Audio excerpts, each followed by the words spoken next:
Donc, aujourd'hui, d'une façon globale, on va discuter des troubles neurocognitifs majeurs. Alors, les troubles neurocognitifs majeurs, c'est le nouveau terme qu'on emploie pour définir ce qu'on appelait avant la démence. Parce que la démence, ça se dit plus. Parce que c'est quelque chose qui diminue le patient et qui donne une image négative de la personne.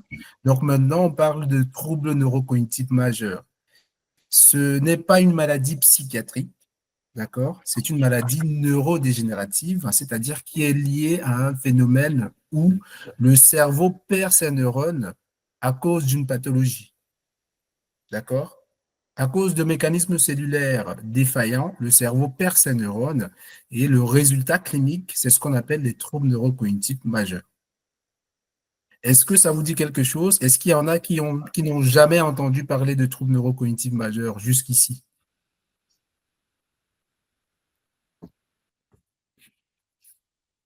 Non, docteur, ça va. Ça va, d'accord, très bien. Les troubles neurocognitifs, c'est en fait des pathologies, comme je l'ai dit tout à l'heure, qui affectent les fonctions cognitives, c'est-à-dire ce qu'on appelait avant les fonctions supérieures. C'est tout ce qui concerne la mémoire, le raisonnement, le jugement, le calcul, la prise de décision et même les fonctions instrumentales, c'est-à-dire le fait de pouvoir conduire une voiture, le fait de pouvoir boutonner sa chemise, le fait de pouvoir lasser ses chaussures. Donc, il y a un phénomène où il y a une dégradation euh, de la qualité cognitive de la personne qui résulte qui résulte cliniquement en ce qu'on appelle euh, des troubles de la mémoire ou alors des troubles neurocognitifs majeurs. C'est des troubles qui sont souvent majeurs en gériatrie, mais c'est des troubles qui peuvent aussi être mineurs. C'est-à-dire qu'on a des troubles neurocognitifs majeurs d'une part et des troubles neurocognitifs mineurs d'autre part.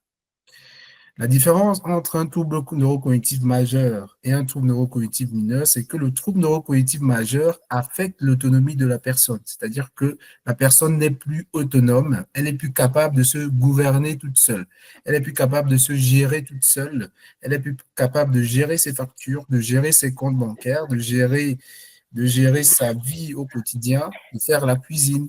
Voilà.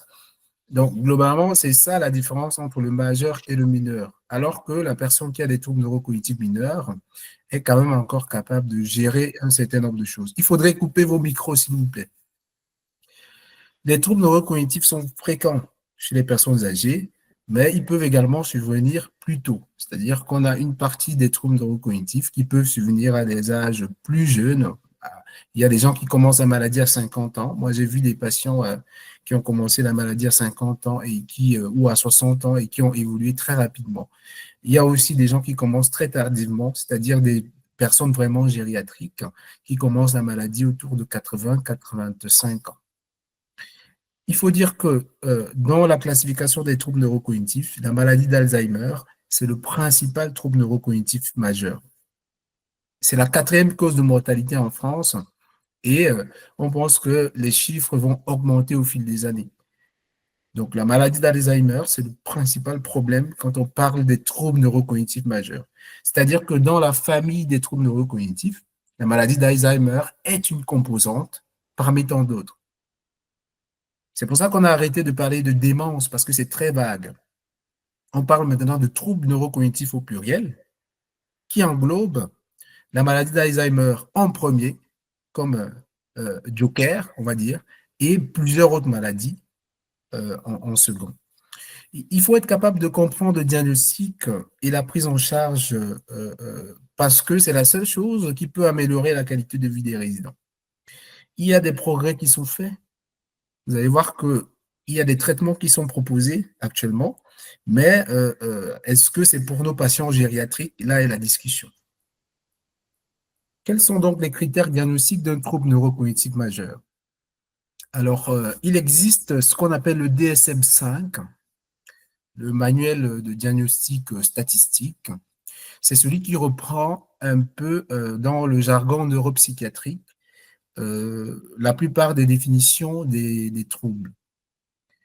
Ça peut être une maladie cognitive, ça peut être une confusion. Le DSM-5, c'est vraiment un ensemble de définitions qu'il est important de connaître pour la pratique gériatrique. En fait, les troubles neurocognitifs majeurs sont basés sur des critères précis. Le premier critère, c'est qu'il faut qu'il y ait une évidence d'un déclin cognitif significatif en rapport avec le niveau de performance antérieur dans un ou plusieurs domaines cognitifs. Ce déclin, il peut être observé par la personne elle-même, par un proche ou un intervenant. Et il faut aussi qu'il y ait une performance cognitive nettement déficitaire documentée par des tests. Cela veut dire que la première condition pour qu'on puisse parler de troubles neurocognitifs majeurs ou de démence dans l'ancien jargon, c'est qu'il faut qu'il y ait un déclin cognitif significatif et que ce déclin touche au moins un domaine cognitif. Et je vous ai dit tout à l'heure, les domaines cognitifs, ça pouvait être la mémoire, ça pouvait être les fonctions exécutives, ça pouvait être le langage, ça pouvait être le calcul, d'accord? Ça pouvait être aussi les praxis. Donc, il y a effectivement plusieurs domaines cognitifs, c'est-à-dire que le cerveau permet de faire plusieurs choses. Et dans les troubles neurocognitifs majeurs, il y a un déclin significatif de ces fonctions supérieures. Le deuxième critère, c'est que les déficits cognitifs doivent interférer, comme je vous ai dit, avec l'accomplissement autonome des activités quotidiennes. Ça veut dire que une personne qui a un trouble neurocognitif majeur, lorsqu'il est dit majeur, normalement, il est plus autonome. C'est-à-dire qu'il a plus la capacité de faire ses activités de la vie quotidienne tout seul. C'est souvent des patients qui sont désorientés, qui ne peuvent plus conduire, qui ne peuvent plus signer euh, des documents pour des transactions financières parce qu'ils n'arrivent plus à avoir une capacité de jugement suffisante pour effectuer de telles actions. La troisième condition ou le troisième critère, c'est que les déficits cognitifs ne sont pas observés dans le contexte d'un délirium. Qui sait ce que c'est que le délirium?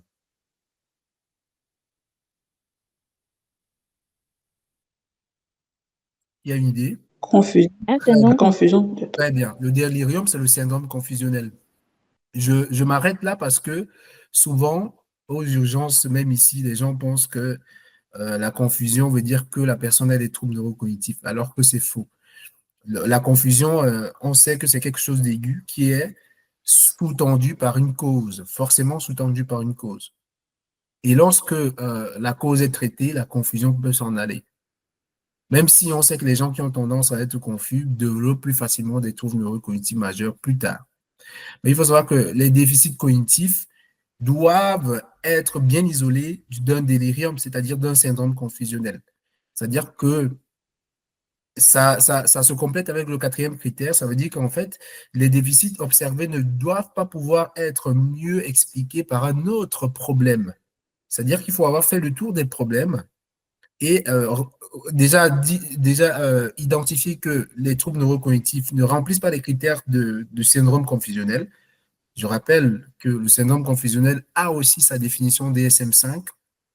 Et il faut aussi en plus qu'on ne retrouve pas quelque chose de factuel, quelque chose lié à la psychiatrie, quelque chose lié à la neurologie de façon spécifique qui puisse expliquer les déficits observés. Ça veut dire que le diagnostic doit être précis. Il faut pouvoir donner l'étiologie. Est-ce que c'est des troubles neurocognitifs majeurs liés à une maladie d'Alzheimer, ce qui est le cas le plus fréquent? Est-ce que c'est ce qu'on appelle souvent une démence vasculaire? J'utilise démence, mais il ne faut pas, mais c'est pour que vous compreniez. Est-ce que c'est une démence à corps de Lévy? Est-ce que c'est une démence au prion? Est-ce que c'est une dégénérescence cortico-basale? Là, on est dans les déclinaisons des troubles neurocognitifs qui peuvent avoir plusieurs étiologies. C'est ce qu'on appelle le diagnostic étiologique.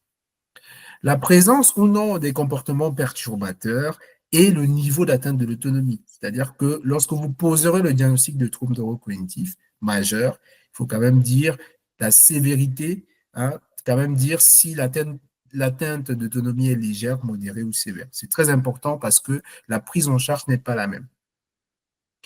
Je vous donne donc la classification des troubles neurocognitifs majeurs.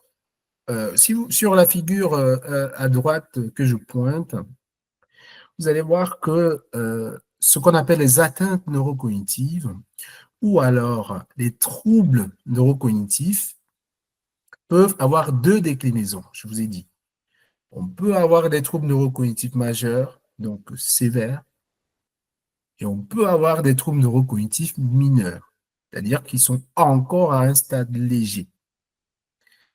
Vous voyez bien qu'à côté, il y a le délirium, c'est-à-dire le syndrome confusionnel. Ça veut dire que diagnostic différentiel de troubles neurocognitifs en situation aiguë égale syndrome confusionnel. Il faut toujours s'assurer qu'il n'y a pas de délirium, il n'y a pas de confusion associée.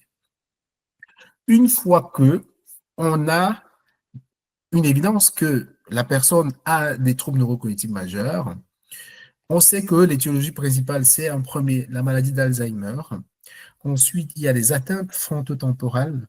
Ensuite, il y a la maladie à corps de Lévy qui est souvent associée à un syndrome parkinsonien. Il y a l'atteinte vasculaire. Il y a le traumatisme crânio-cérébral, c'est-à-dire ancien, c'est-à-dire les micro-traumatismes répétés du.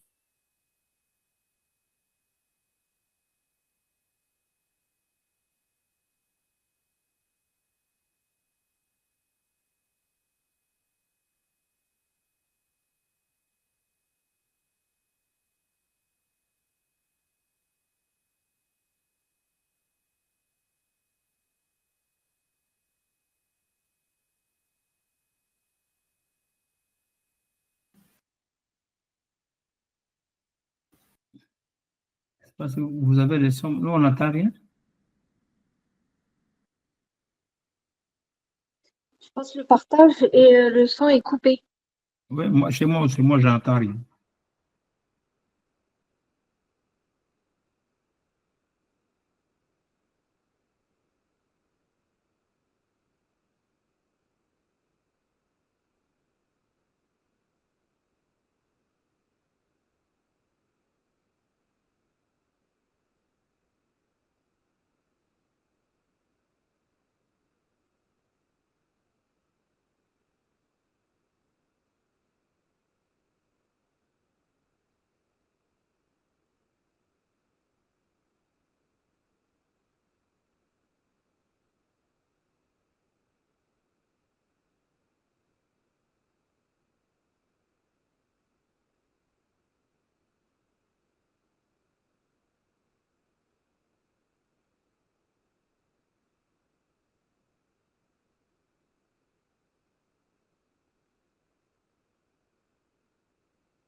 Veuillez patienter quelques instants pour que le docteur puisse se reconnecter. Il y a quelques problèmes techniques.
Allô? Allô? Oui, allô, excusez-nous, le docteur rencontre quelques difficultés. Il va bientôt se connecter. Il y a quelques Oh, problèmes de son. d'accord. D'accord.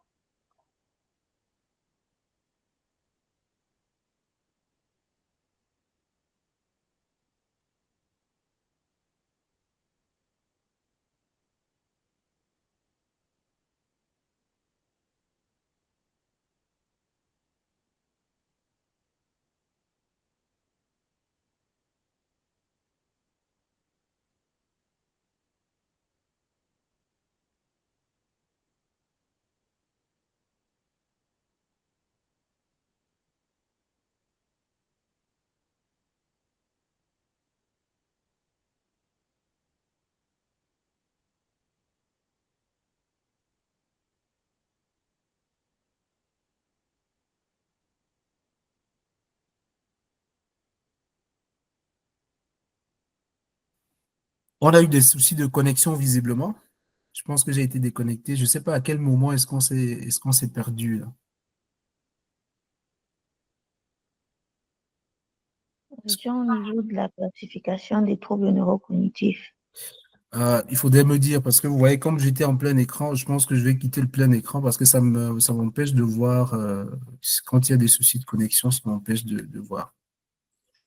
Donc, est-ce que je vous avais déjà expliqué que c'était pas un syndrome confusionnel? Oui, docteur, nous étions au niveau de la classification des troubles neurocognitifs. Vous avez D'accord. parlé du délirium, et puis là, on était avec la maladie d'Alzheimer, la principale cause. Oui. Au niveau du schéma, il y a un schéma là que vous. Ah, d'accord, il y a un schéma. Mais, ouh là là, j'ai peur de remettre en plein écran et perdre la connexion. On va faire comme ça, hein. Ce que je vais faire, je vais essayer de dérouler voilà, je vais essayer de faire comme ça. Voilà. Là, peut-être que vous voyez mieux, d'accord? Et on essaie de faire comme ça. Votre écran n'est pas partagé, docteur. Ah oui. Fenêtre. Là. Voilà. Est-ce que vous voyez mieux là? Mhm. On va faire comme ça, hein, pour que je puisse savoir. Donc, je vérifie juste l'enregistrement est toujours en cours. Voilà. En fait, ce que je vous disais tout à l'heure, c'est que dans les atteintes neurocognitives, on peut avoir une atteinte majeure et on peut aussi avoir une atteinte mineure. Globalement, il faut toujours exclure le délirium en premier. C'est pour ça que dans le schéma, il intervient plus haut. Et donc, quand le syndrome confusionnel est exclu, on peut se diriger vers les étiologies. Donc, on a la maladie d'Alzheimer, qui est la forme la plus courante. On a la démence vasculaire, qui résulte souvent des lésions cérébrales dues aux AVC et à des problèmes vasculaires. Et les symptômes sont souvent variés et dépendent de la zone touchée. C'est-à-dire qu'une personne qui a un AVC frontal et l'autre qui a un AVC sylvien et l'autre qui a un AVC occipital, ce n'est pas la même présentation clinique que vous aurez au niveau de l'expression de la maladie cognitive.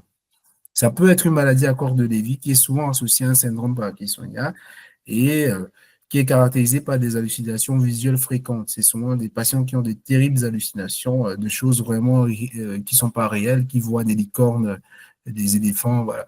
Et le traitement de cette maladie à corps de Lévy est spécifique. Je disais que là, en rouge, vous voyez bien que ce n'est pas un syndrome confusionnel. Donc, il faut surtout faire attention à ne pas penser que, euh, disons que, à ne pas confondre un syndrome confusionnel à une atteinte cognitive. Même si les deux peuvent coexister, d'accord, et que l'un peut entraîner l'autre, et vice-versa. Ensuite, je vous ai dit que je faisais cette diapo sur la maladie d'Alzheimer. Je vous disais que les troubles de la mémoire, en fait, c'est surtout la mémoire épisodique. La mémoire épisodique, c'est la mémoire de ce qui nous est arrivé à nous. Donc, par exemple, ce matin, j'ai une cousine qui m'a apporté un repas que j'aime bien, mon repas préféré. Le malade d'Alzheimer, il va l'oublier, hein, une fois que le moment sera passé, la personne oublie. Donc, c'est donc des troubles de la mémoire à court terme. On peut aussi avoir des troubles de la mémoire sémantique et des troubles de la mémoire procédurale. Les troubles des fonctions exécutives sont fréquents. Il y a souvent une désorientation, des troubles de langage, un manque d'humour. Il faut savoir que la thérapeutique a beaucoup évolué pour la maladie d'Alzheimer et que globalement, c'est toujours une prise en charge pluridisciplinaire et multidimensionnelle. C'est-à-dire que on peut avoir une partie liée qui concerne les traitements médicamenteux, mais il y a une grosse partie sociale derrière à chaque fois qu'on a un malade qui a une maladie d'Alzheimer et de toutes les façons des troubles neurocognitifs. Parce que la prise en charge est un peu pareille, hein, à quelques différences prêtes. Globalement, la prise en charge médicale et sociale est un peu pareille. Il faut savoir qu'en gériatrie, vous êtes dans une spécialité médico-sociale, donc vous n'aurez pas que le médical à gérer, vous aurez très souvent aussi le social à gérer. C'est la particularité. J'avance quand même en disant que, en termes de conclusion de ce diapo de révision, que les troubles neurocognitifs majeurs nécessitent une prise en charge pluridisciplinaire qui inclut donc le médecin, les psychologues, le soutien familial, les ergothérapeutes et plusieurs autres professionnels qui agissent sur des composantes de la maladie. Il faut savoir que maintenant, si le diagnostic est fait précocement, on a le lecanemab qui a eu une autorisation de mise sur le marché en France et qui permet pas de soigner, mais de retarder la progression de la maladie lorsqu'on la découvre vraiment très tôt. Il y a des critères très spécifiques pour être éligible à ce traitement. C'est pas très, très gériatrique parce que les personnes éligibles pour le moment sont encore des gens jeunes et qui comprennent des stades vraiment, vraiment précoces de la maladie. Donc, je vous ai mis ça aussi pour vous inviter à lire dessus parce que comme c'est une actualité, ça a été validé là en fin 2024, c'est quand même des questions qui peuvent venir à l'examen juste pour connaître votre niveau de culture. Est-ce que vous avez des questions avant qu'on passe au cas clinique? Docteur, j'ai une question, s'il vous plaît. Oui. Docteur, s'il vous plaît, pour poser le diagnostic d'un trouble neurocognitif, en fait, je vais dire, est-ce que le diagnostic d'un trouble neurocognitif est clinique ou alors il y a des éléments, comment je vais dire, ou alors est-ce que je me base sur les échelles d'évaluation des troubles cognitifs pour poser le diagnostic d'un trouble neurocognitif? Désolée pour la tautologie. Alors, pour répondre à ta question, effectivement, les éléments, ils sont d'abord cliniques, mais vous aurez toujours besoin de paracliniques, d'accord, pour confirmer vos hypothèses, ou au moins pour exclure. Vous avez vu dans la définition, il faut exclure une autre cause, c'est très important. Donc, vous aurez toujours besoin de la paraclinique. Donc, on ne peut pas dire que le diagnostic est à 100% clinique, mais il est en partie clinique parce que quand on a des éléments qui traînent, on peut se dire, nous, en pratique, quand on voit des patients, on arrive à dire s'ils ont des troubles cognitifs ou pas. Maintenant, on ne pourra pas dire, ah, c'est une maladie d'Alzheimer, ah, c'est une DFT, ah, c'est vasculaire. Comprenez ce que je veux dire? C'est-à-dire que pour être précis dans ton étiologie, tu auras quand même besoin d'exploration. Même si, de façon générale, tu peux poser le diagnostic du trouble neurocognitif majeur. Cliniquement, avec une observation clinique. Alors, est-ce qu'il y a d'autres questions?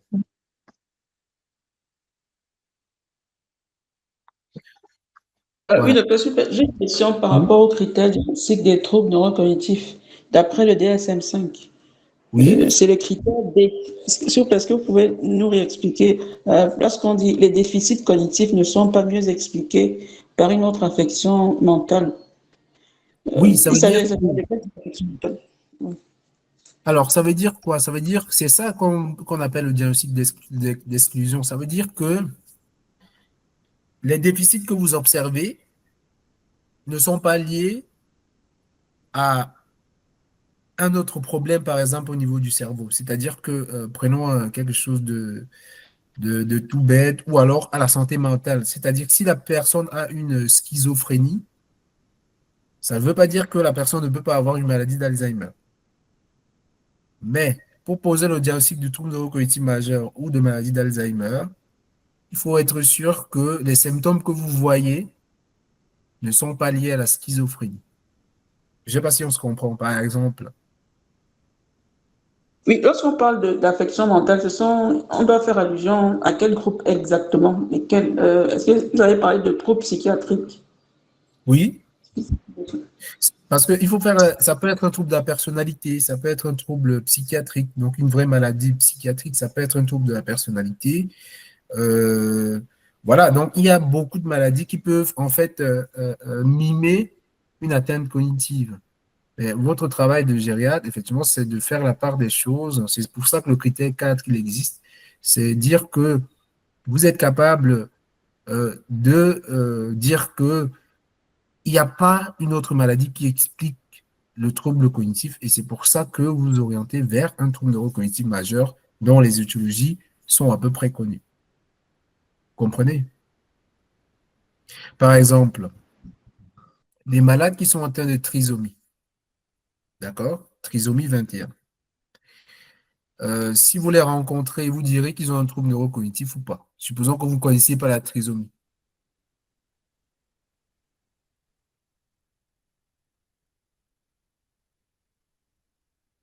Non, je crois que apparemment, c'est une maladie génétique, c'est génétique, je crois que c'est Voilà, génétique. exact. Donc, en fait, par exemple, si vous rencontrez un trisomique qui a des troubles de la mémoire, parce que c'est comme ça dans sa maladie, ça ne veut pas dire que vous comprenez maintenant ce que je veux dire.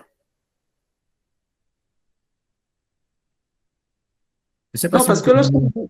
je comprends, oui, Oui. lorsqu'on dit ce n'est pas mieux expliqué par une autre affection mentale, je crois que l'affection mentale, c'est lié, ça peut être rencontré en cas de trisomie 21, mais ce n'est pas une pure affection mentale. Il y a aussi Oui, un autre aspect génétique. oui, en fait, ce qu'on dit, c'est que, par exemple, un malade qui est schizophrène, qui se met à tout casser, qui est agressif, qui ne comprend pas ce que vous lui dites, qui est désorienté, c'est pas un trouble neurocognitif, c'est ce qu'on veut dire là. Le critère 4, il fait appel à votre capacité à éliminer les diagnostics différentiels qui peuvent nous orienter vers un trouble neurocognitif alors qu'il n'y a pas de trouble neurocognitif. C'est comme ça qu'il faut comprendre ce critère.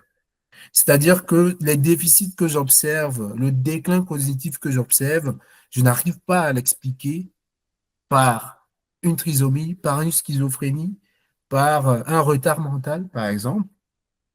Vous comprenez? Donc, c'est ça le sens de la définition.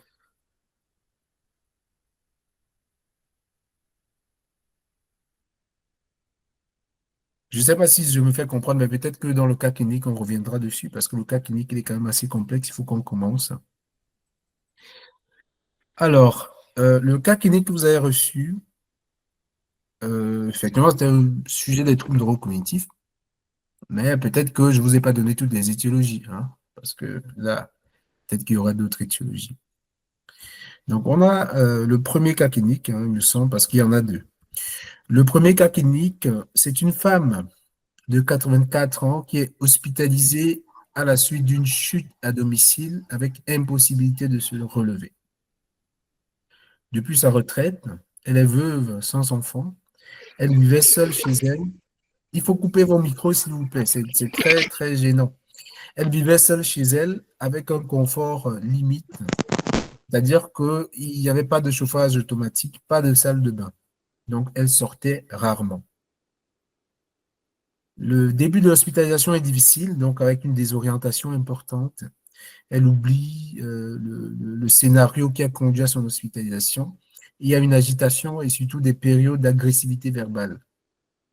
Il a été nécessaire de prescrire systématiquement une association thiapri de méprobamate, mais disons que c'est ce qu'on appelle du thiapridal, c'est un médicament antipsychotique. Et l'examen montre une marche à petits pas sans signe d'atteinte pyramidale. Il existe quand même des fuites urinaires qui nécessitent une protection. Alors, les questions. Donnez les principaux syndromes gériatriques dont souffre la patiente. qu'est-ce que vous avez pu trouver, vous, comme syndrome gériatrique dans cet énoncé? La chute, Très bien. le syndrome d'immobilisation, Qu'est-ce que ça veut dire? syndrome d'immobilisation, c'est-à-dire, euh, c'est ça le syndrome de désadaptation. Voilà. Je peux vous dire. Oui, ou- oui, on peut dire, c'est un peu tiré par les cheveux, mais j'accepte. Donc, c'est peut-être, hein, probablement une désadaptation psychomotrice, c'est ce que je voulais dire. Mhm.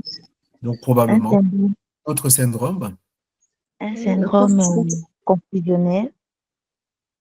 Alors, syndrome confusionnel, oui. Est-ce que, s'il y a quelqu'un qui n'est pas d'accord, tu peux dire, hein, parce qu'après, ça va être chaud pour le diagnostic, vu que on accepte gentiment tout ce que la collègue nous dit. Quoi euh, d'autre? les troubles sphinctériens.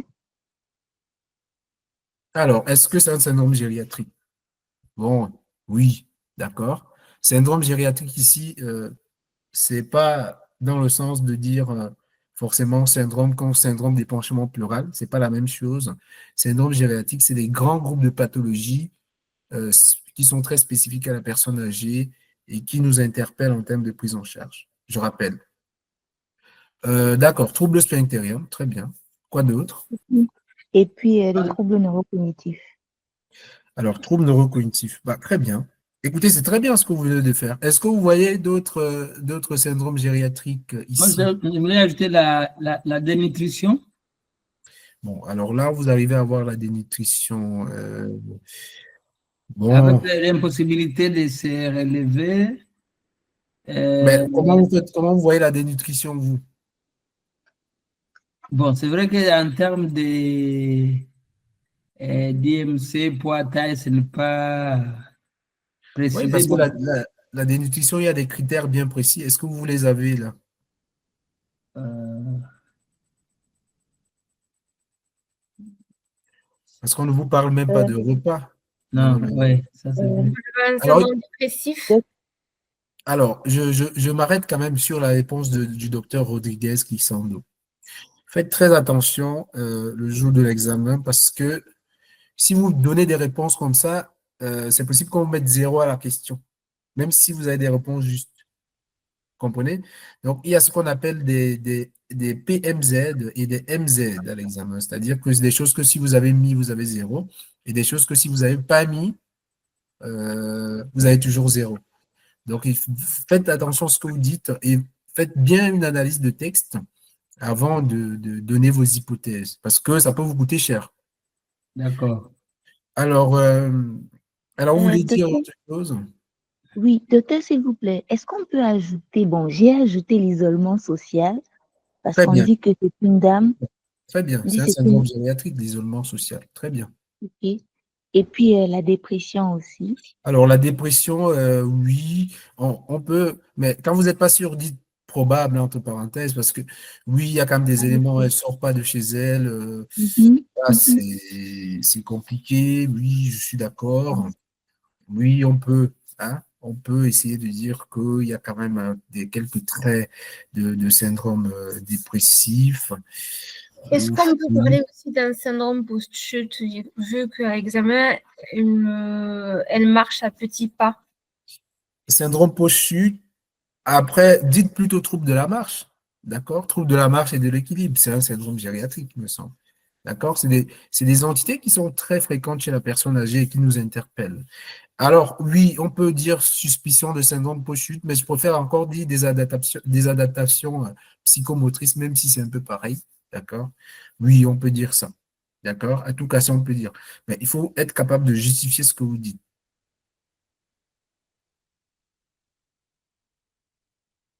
Vous voyez quoi d'autre comme syndrome ici? Pour la perte d'autonomie, est-ce que c'est un syndrome gériatrique? Est-ce qu'on peut la considérer ici? Alors, perte d'autonomie, syndrome gériatrique, la perte d'autonomie, c'est en fait la résultante de tout. Vous voyez, donc dire perte d'autonomie, c'est pas spécifique Perte d'autonomie à cause de quoi? Alors que quand on parle de syndrome gériatrique, on veut des entités qui nous parlent et qui vont faire en sorte que on aille rechercher. Donc la chute, déjà, ça traduit l'impossibilité de se relever. Le syndrome post-chute, comme les collègues ont dit, ça traduit une perte d'autonomie. On peut accepter perte d'autonomie. Disons que si vous mettez ça, ça ne va pas vous faire zéro à la question, quoi. Mais voilà, je suis un peu dubitatif. Moi, je suis quand même sur les grands classiques de syndrome gériatrique, comme voilà, l'isolement social, syndrome confusionnel, les troubles neurocognitifs, les troubles de la marche, les troubles sphinctériens. Voilà. Est-ce que vous avez autre chose à dire? Docteur, s'il vous plaît, j'ai une question. Oui. Est-ce qu'on peut également parler d'un syndrome parkinsonien? J'ai dit, est-ce qu'on peut parler de ça? C'est Non. vrai? Non. Non, parce que Non. on parle de sans signe d'atteinte pyramidale. Voilà. Non, mais même pas. Mais même pas parce que dans le syndrome parkinsonien, on a plutôt un syndrome extra-pyramidal. D'accord? Mhm. Et de toute façon, le syndrome parkinsonien, ce n'est pas un syndrome gériatrique. D'accord? Ok, ok. C'est une maladie gériatrique, mais c'est pas très. Ouais, bon, après, c'est mitigé ce que vous dites. Mais des grands syndromes, imaginez-les un peu comme plutôt des entités que des maladies. C'est souvent des Mhm. entités et ce n'est pas des maladies. D'accord? Ok. Voilà. Bon, je pense qu'on a quand même assez fait le tour, hein. On va Merci. avancer. Alors, à ce stade, qui c'est qui a un diagnostic là? Non, Moi, pardon. docteur, Oui, là, j'ai pensé à un, un, un trouble neurocognitif qu'on appelle l'hydrocéphalie chronique, dite à pression normale. d'accord. Sur la base de quoi? Euh, C'était sur la base de... Oh là là, attendez, je regarde. Bon, docteur, faut dire que j'ai un peu triché parce que Oui, oui, c'est la ce qu'on attend de question, vous, hein. C'est ce que, voilà, il faut vous inspirer de la suite de l'énoncé. Il n'y a pas de souci. Il n'y a pas de j'ai souci. triché parce que dans la question qui suit, donc la question en bas, on dit, en fait, il décide de faire une PL et voilà, il n'arrive, je sais pas, il n'arrive pas. Désolée, je n'ai pas le cas clinique à côté de moi, mais la question en bas disait qu'on se propose de faire une PL, mais on n'arrive Oui, pas. Alors quand oui, je mais lisais dans le trouble neurocognitif, je suis d'accord avec vous, Victor, c'est Victoire. Je suis d'accord avec Victor, vous, d'accord. Mais je vous dis, vous avez bien fait de vous inspirer et c'est ce qu'on vous demande. Essayez toujours de lire toutes les questions parce que des fois, les réponses sont dans les questions. Voilà. C'est pas un souci. Mais je vous dis, oubliez que vous avez lu les questions. À ce stade, c'est quoi les éléments qui vous font penser à ce diagnostic qui est correct et donc la présentation clinique est assez typique. Moi, je pense que La c'est la triade, de Hakim. la triade d'Adam et Hakim. D'accord, très bien. C'est donc la triade d'Adam et Hakim. Oui. La triade d'Adam et Hakim, c'est une triade caractéristique qu'il faut vraiment pas manquer. Lorsqu'on a des troubles de la marche et de l'équilibre, que en plus de ça, on a des troubles vésico-sphinctériens et que par-dessus le marché, on a des troubles neurocognitifs, il est très fort probable, si la personne est âgée, que ce soit une hydrocéphalie à pression normale. Surtout si on a une installation assez récente des troubles neurocognitifs. Comprenez? C'est l'un des rares troubles neurocognitifs qui peut être réversible, justement, si diagnostiqué à temps et traité à temps. Donc, la triade d'Adam et Hakim, c'est caractéristique. Et vous avez tout dans ce texte. Il faut vraiment lire le texte et comprendre la logique de tout ça. Voilà.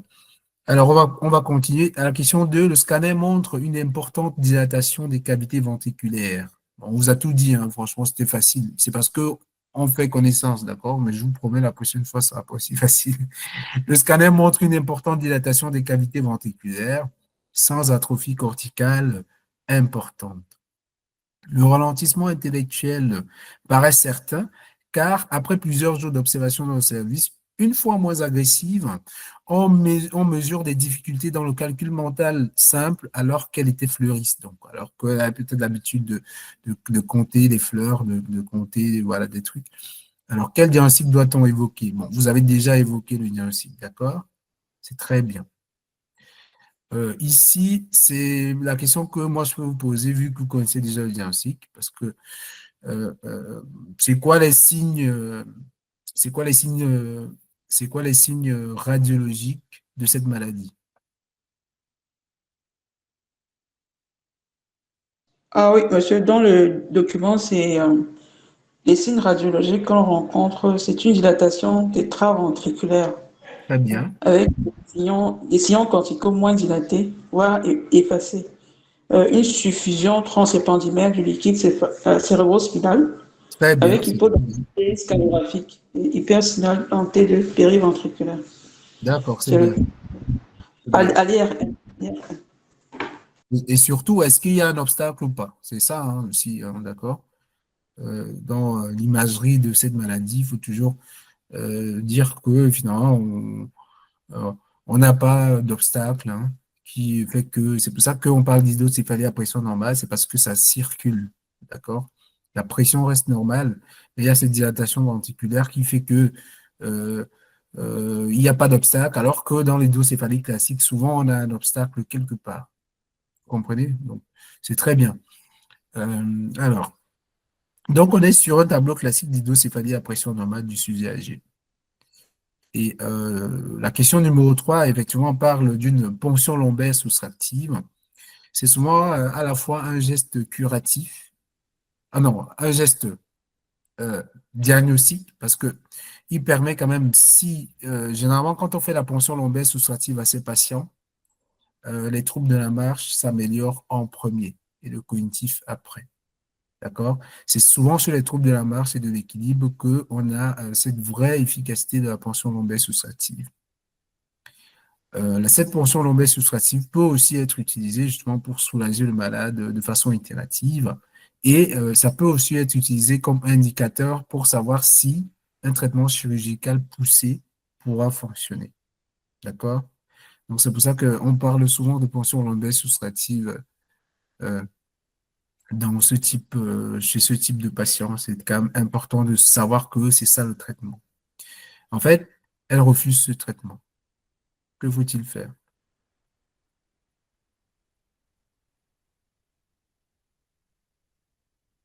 Doc- Docteur, j'essaie. Oui. Après ça, c'est une question sociale maintenant, hein. Vous voyez que la gériatrie, on n'est pas que, voilà. Donc, voilà. Donc, donc, vu qu'elle refuse, je la laisse un moment, étant donné que dans les troubles neurocognitifs, parfois la personne, le patient est versatile. Je sais pas si c'est versatile ou ambivalent. Je le laisse d'abord, je reviens un moment et je lui réexplique en quoi ça consiste, le bienfait, voilà, qui en découlera, ou bien les Oui. bienfaits qui en découleront. Très bonne Et, approche. Très bonne approche. C'est-à-dire que ce que vous voulez dire par versatile, ça se dit pas, mais on sait que dans les troubles neurocognitifs, il y a ce qu'on appelle une fluctuation des symptômes. D'accord? Mhm, Tout comme dans le syndrome confusionnel.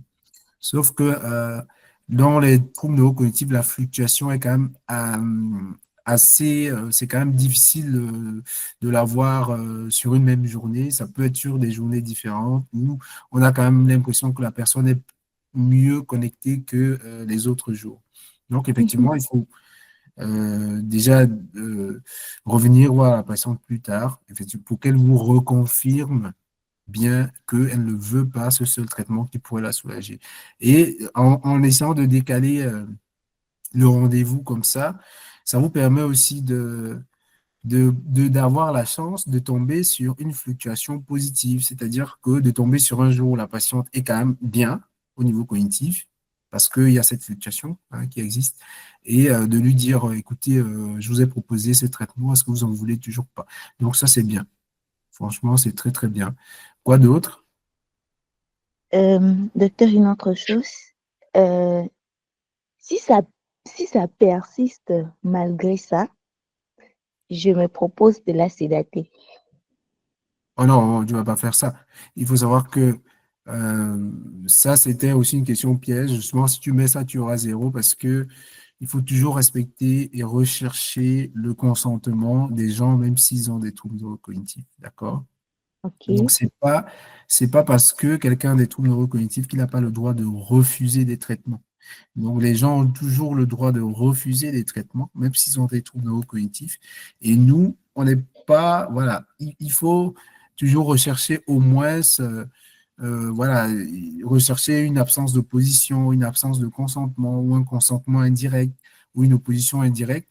Mais il ne faut jamais aller à l'encontre de ce que les patients veulent, même s'ils ont des troubles neurocognitifs. Et ça, c'est Ok. important dans la dimension psychologique du soin et aussi en termes de critères de bien-traitance en gériatrie, c'est que voilà, il faut toujours voilà, être respectueux aussi des positions des patients. D'accord? Mhm. Peut-être que quand Ok. vous avez dit ponction lombaire, il s'est souvenu qu'il avait eu la méningite à 3 ans et ça fait tic. Et du coup, voilà. Donc, il faut vraiment faire voilà, on va pas sédater les patients pour les soigner. Voilà, c'est pas raisonnable du tout, sauf dans certaines conditions en psychiatrie, où il y a des agitations qu'on peut pas tolérer parce que c'est dangereux pour le patient et la personne. Mais là, c'est un patient qui refuse simplement un traitement qui aurait pu même ne pas marcher, hein, parce que des fois, on fait des traitements et ça marche pas, il faut le savoir, dans l'hydrocéphalie à pression normale. Et donc, voilà, c'est donc cette dimension, il faut refuser. Mais il faut toujours ouvrir le débat, revoir la personne en entretien, voilà, essayer différentes stratégies, mais toujours respecter son consentement. Est-ce que vous avez une autre idée de ce qu'il faut faire? Monsieur, je crois qu'il faudrait peut-être qu'elle essaye de lui poser la question de savoir pourquoi est-ce qu'elle refuse le traitement. Si elle le refuse, peut-être qu'elle n'en connaît pas les bénéfices. Bon, je crois qu'il appartient au médecin de lui expliquer qu'est-ce qu'elle aura à en tirer de positif, également les risques qu'elle encourt, sans oublier les potentiels effets indésirables. Bon, je crois que, étant donné qu'elle a des troubles neurocognitifs, si elle ne comprend pas ce qu'il y a lieu de faire, peut-être faudrait faire appel à un de ses aidants, son aidant principal ou l'autre membre de la famille, pour lui expliquer exactement, pour leur expliquer ce qu'il faut faire, ce qu'on va faire de la patiente qui a des troubles neurocognitifs, qui ne comprend pas bien ce Oui, qu'on essaie de lui expliquer.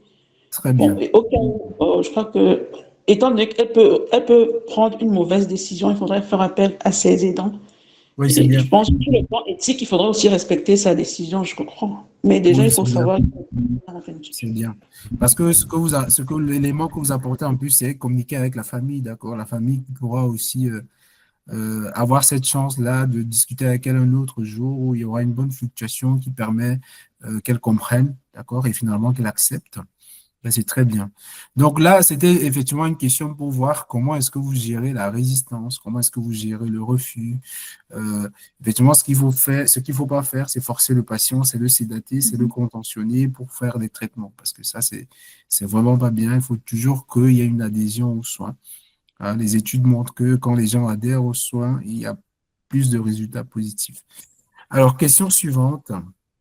Quels sont les diagnostics différentiels possibles de cette dame? Donc, on avait déjà vu, hein, on avait déjà vu dans ma présentation théorique tout à l'heure un peu quels sont les différents diagnostics possibles. C'est quoi les diagnostics différentiels possibles? Euh, Docteur, j'essaie. La Oui, oui. maladie à, la maladie à corps de Lévy. Euh, d'accord. Sur la base de quel argument? Sur la base de, voilà, toujours tout ce qu'elle présente, les troubles neurocognitifs là, c'est-à-dire les refus. Ah, désolé, je n'ai pas de cas à côté de Mais je, moi. vous Oui. mais je vous ai dit dans la maladie d'Alzheimer, accord de Lévy, qu'est-ce qui était caractéristique? Il y avait deux éléments vraiment caractéristiques en dehors des troubles neurocognitifs. Le Parkinson et les hallucinations visuelles. Voilà. Donc, les hallucinations, hein, les productions Ok. visuelles et le syndrome parkinsonien. D'accord? Ils sont souvent les deux responsables d'une grosse agitation. Mais ici, si vous n'avez pas d'hallucination dans le texte, voilà, vous n'avez pas évoqué une maladie à corps de Lévy en premier. De toutes les façons, le diagnostic différentiel, en premier, c'est toujours une maladie d'Alzheimer, hein, parce que c'est quand même le plus fréquent. Ok.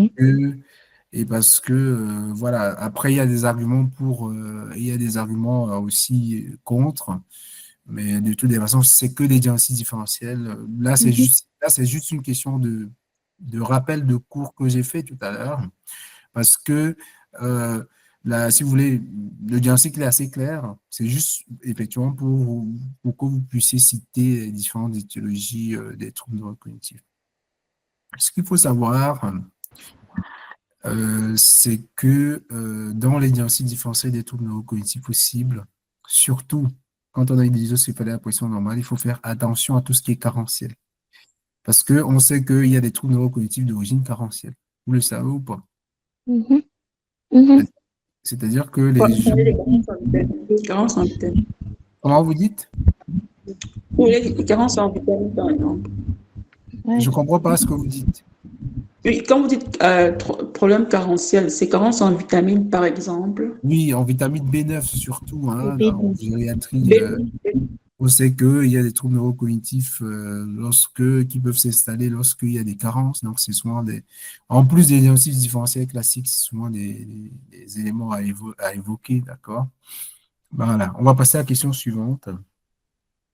Citer... Monsieur, par rapport à cette question, je crois que vous Oui. avez parlé des causes possibles de la maladie, en fait, de cette dame. En fait, dans le document, est-ce qu'on peut faire allusion, par exemple, à Alzheimer comme Oui, différentiel? oui, c'est ce que j'ai dit. Enfin, la maladie d'Alzheimer doit toujours être le premier différentiel de tous vos troubles neurocognitifs. Mais Ah là, oui, donc pour les différentiels, pour cette réponse-là, il faut lister toutes les étiologies des troubles neurocognitifs majeurs comme différentiels. Ou, enfin, pas toutes. Il faut quand même que ça cadre un peu avec le tableau clinique, hein.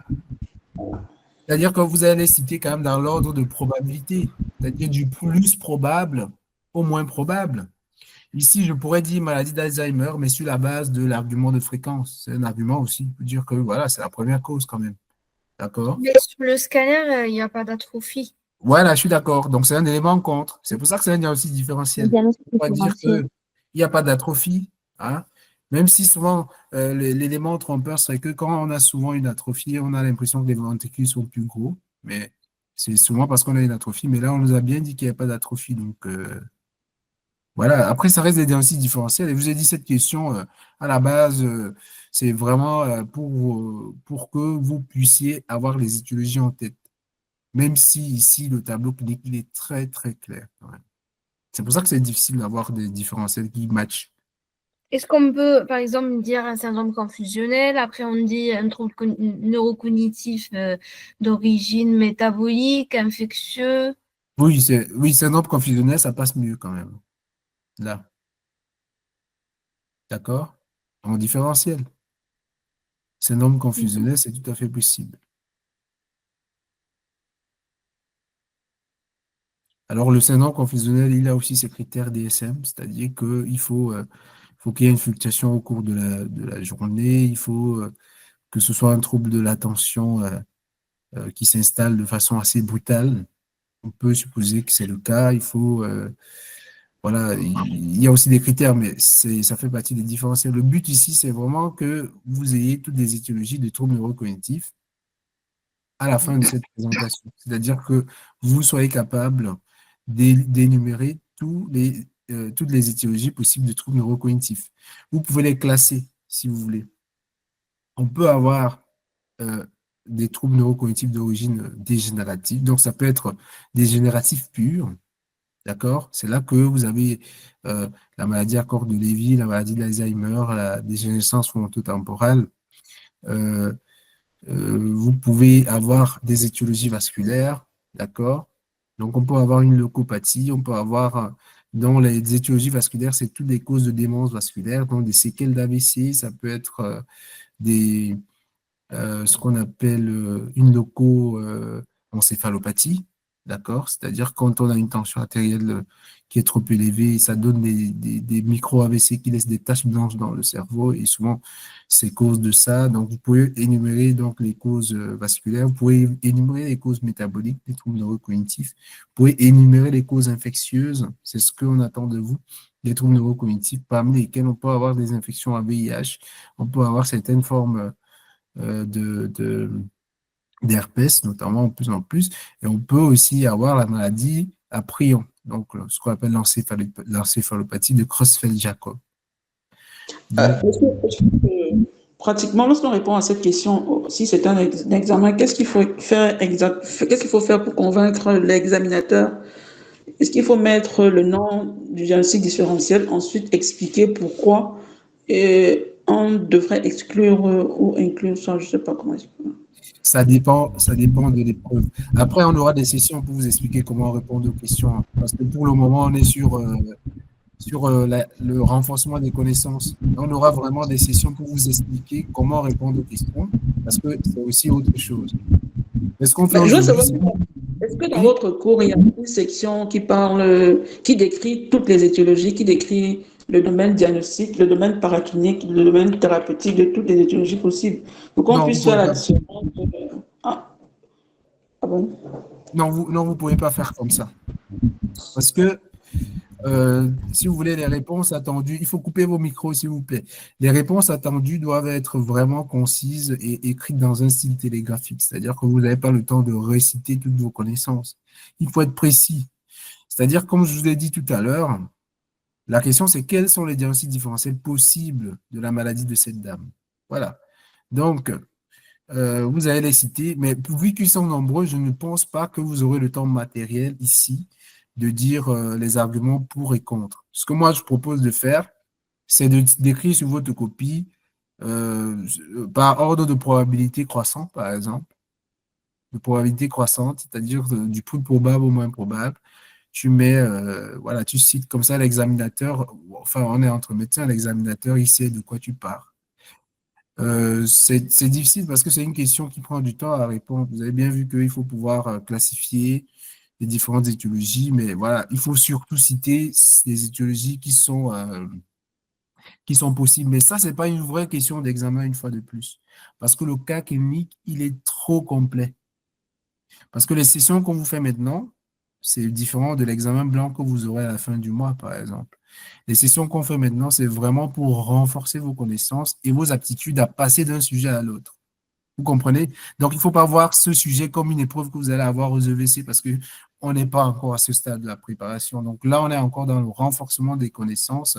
Et c'est pour ça que cette question, chercher à y répondre de façon très détaillée, c'est peut-être pas l'objectif parce que c'est pas comme ça que ça va être présenté le jour de l'examen.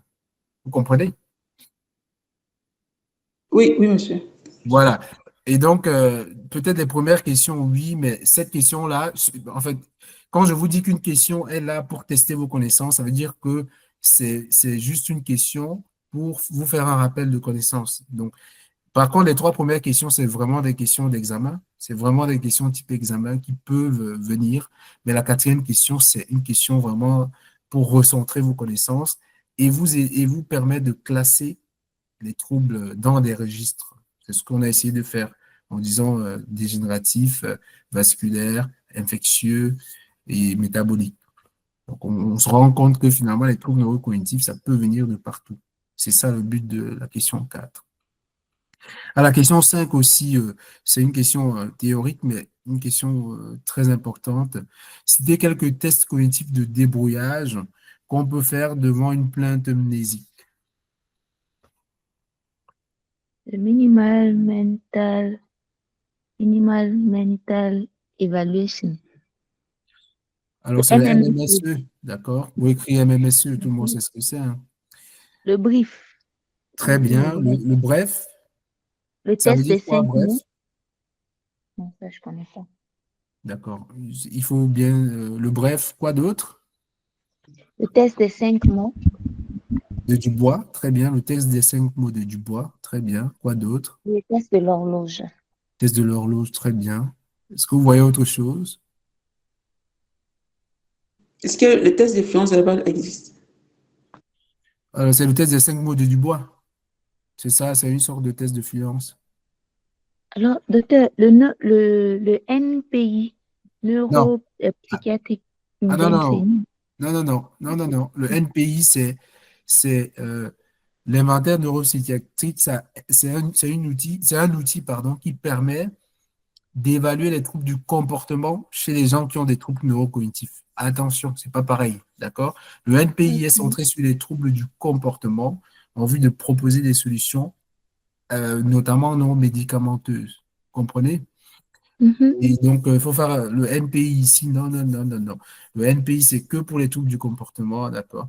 Ici, on est dans la plainte enfin, le trouble de la mémoire. Donc, j'ai une plainte mnésique. Quels sont les tests que je fais, d'accord? Vous avez très bien répondu. Généralement, c'est le test de 5 mots de Dubois, le MMSE, le test de l'horloge. Voilà, c'est vraiment des tests de débrouillage que on peut faire en cabinet si on a le temps ou alors assez vite. Après, il y a des tests plus complets, hein, mais ça relève souvent des évaluations neuropsychologiques. Alors, on va passer au cas clinique 2.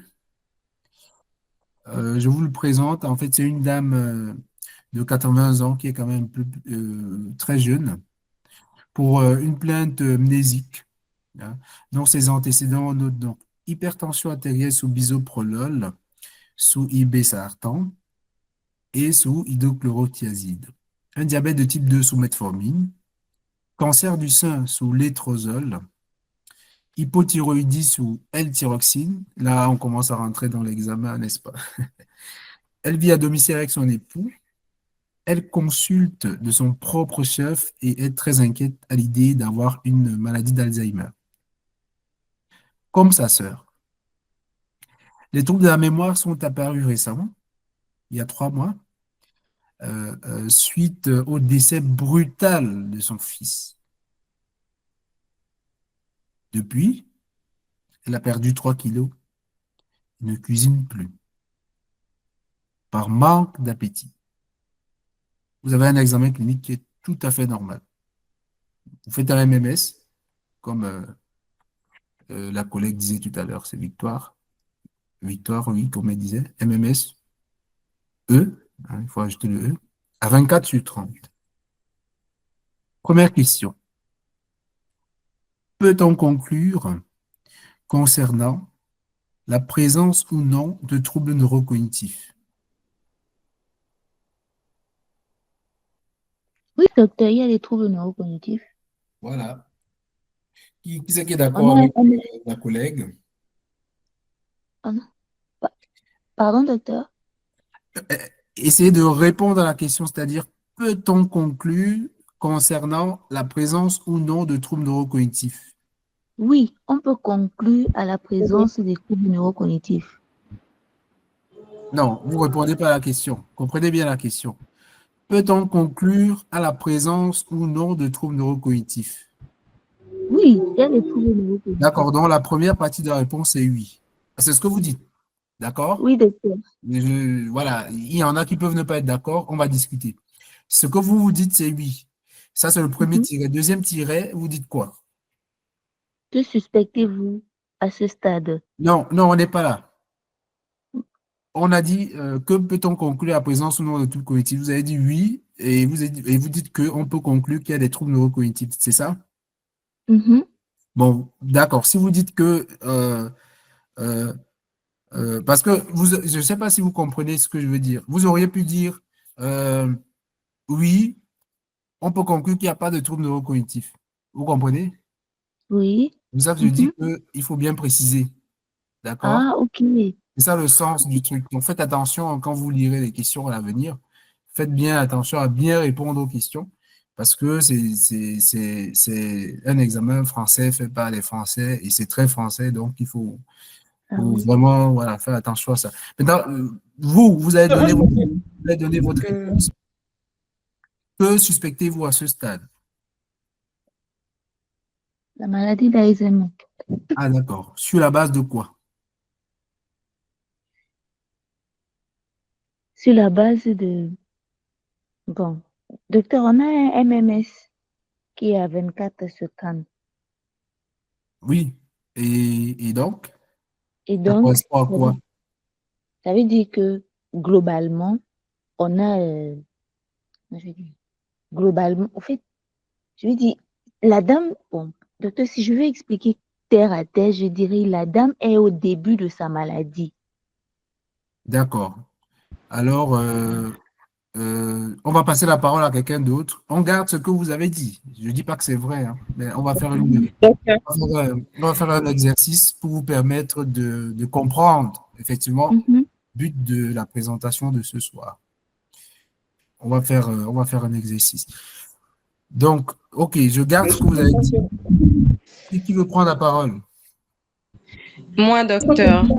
Moi, je Oui. pense. Bon, ouais, attendez, Francine a la parole et ensuite une autre personne prendra. Francine, les autres, vous coupez vos micros, on écoute chacun, d'accord? Et puis on se fait une idée. Moi, je pense plutôt à un trouble neurocognitif léger. Il peut peut-être bien s'agir d'un Alzheimer, mais à ce stade-ci, avec le MMS à 24/30, c'est une atteinte légère. Donc, je Ouais. ne parlerai pas d'emblée d'un Alzheimer. Excusez-moi, Francine, mais répondez aux deux questions. Première partie de la question, vous dites oui ou Première non. partie de la question, oui, Oui, on conclut la présence de troubles neurocognitifs. Oui, d'accord, on conclut la présence de troubles neurocognitifs. d'accord. Et donc, que suspectez-vous, vous avez dit? Je dis que je suspecte un trouble neurocognitif léger Oui, à ce stade. Oui. d'accord. On ne rejette pas votre réponse, on la garde comme celle de Victoire. Qui d'autre voulait parler?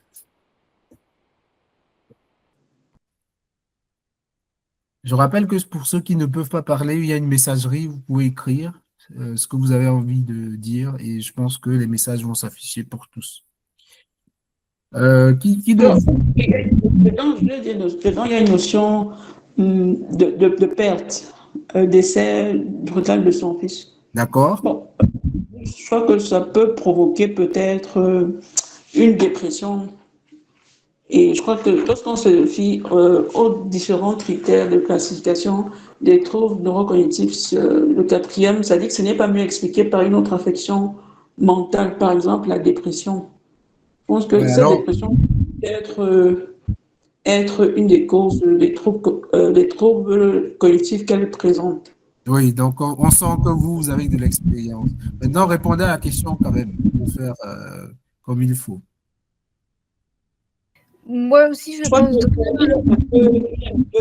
crois il est possible d'envisager un trouble neurocognitif, mais on pourrait aussi parler d'une dépression. Et lorsqu'on parle de cette dépression, je crois que c'est un peu difficile à ce moment-là de parler au même moment de troubles neurocognitifs légers. Mais que suspectez-vous, vous, à ce On peut stade? suspecter un trouble neurocognitif sans exclure pour autant une dépression. Non, non, non, docteur Rissou, ne faites pas. Vous allez faire ce que j'ai dit tout à l'heure à notre collègue. Il ne faut pas faire ça, jamais. La question est précise. Que suspectez-vous à ce stade?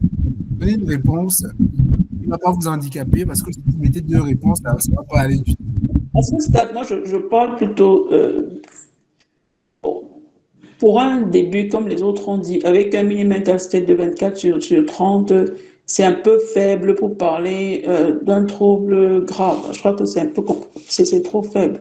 Donc, je pense plutôt on peut suspecter quelque chose tel que la dépression, en mon avis, plus. Donc, vous dites dépression. Vous dites dépression, choisissez votre camp. Oui, on peut suspecter, on ne peut pas exclure. Moi, je crois que je peux plus suspecter. Oui, mais c'est ça la question. Que suspectez-vous à ce stade? On ne vous demande pas d'être précis, mais que suspectez-vous? Si je me fie vraiment de façon stricte aux définitions, je crois que c'est plus la dépression. D'accord, très bien. Très bien. Je passe la parole à quelqu'un d'autre. On retient toutes les réponses, hein. On ne va pas dire qu'il y en a qui sont justes ou fausses. Moi, Simplice lève la main, il dit trouble neurocognitif. Non, il y a M. Bouni qui dit trouble neurocognitif. S'il vous plaît. On va trouver. Oui, Moi, je pense en fait que comme le début a été brutal, on peut aussi dire que ça peut être un syndrome confusionnel. Alors, voilà une troisième réflexion. Mais bon, de toute façon, moi, je ne juge pas, hein. Je vais vous faire trouver les réponses vous-même. Donc, c'est-à-dire que je vais pas vous donner la réponse, mais on va cheminer pour qu'on comprenne la réponse. C'est très important. C'est la question la plus importante du dossier. Et c'est pour ça qu'on va y mettre beaucoup de temps. Allez-y, développez. Pourquoi est-ce que vous êtes plutôt du côté du syndrome confusionnel?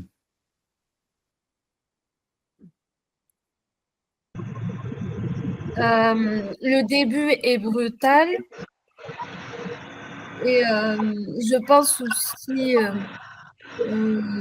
oui, c'est ça. C'est parce qu'en fait, il y a des troubles neurocognitifs, il y a des troubles de la fonction supérieure, on appelle ça. Et c'est brutal et il y a une cause, si on peut dire, une cause sociale évidente à tout ça. D'accord. Alors, on retient ce que vous avez dit. Qui c'est qui veut prendre la parole ensuite? Est-ce qu'il y en a qui veulent prendre? Si tu peux parler, hein, il faut juste ouvrir ton micro et puis voilà. Merci pour la parole, docteur. Oui. Bon, il y a la présence de troubles neurocognitifs, étant donné que le MMS est 24/30. C'est un trouble neurocognitif qui est léger. Je penserais beaucoup plus pour un syndrome dépressif, au vu que la dame s'inquiète, elle se rend à l'hôpital elle-même du fait qu'on a découvert qu'il y avait la maladie d'Alzheimer, comme sa sœur, de 2. Il y a 3 mois de suite d'un décès brutal de son fils. Bon, elle ne mange pas, elle a perdu 3 kilos, elle ne cuisine plus par manque d'appétit. Je pense beaucoup plus à un syndrome dépressif. D'accord, mais finalement, la première, c'est-à-dire que première partie de la question, vous dites oui, c'est ça? Oui, tout à fait. On peut conclure à quelque chose, c'est ça? Pardon. On peut conclure, c'est ce que vous dites? Tout à fait, syndrome dépressif, oui, et un trouble neurocognitif. D'accord, donc vous êtes plutôt syndrome dépressif. Donc on a la confusion, la dépression et la team Alzheimer. Qui d'autre veut prendre la parole avant qu'on ne fasse l'analyse? Alors, il n'y a plus personne. Ce que je vais vous dire en premier, c'est que lorsque vous avez une question qui concerne les troubles neurocognitifs, essayez de revoir c'est quoi les critères DSM. D'accord? C'est quoi les critères DSM-5 des troubles neurocognitifs? Et finalement, est-ce que le patient remplit les critères? C'est tout. C'est tout ce qu'il faut faire. Quand on revient sur les critères DSM-5, on dit qu'il faut évidence d'un déclin cognitif significatif en comparaison avec un niveau de performance antérieur.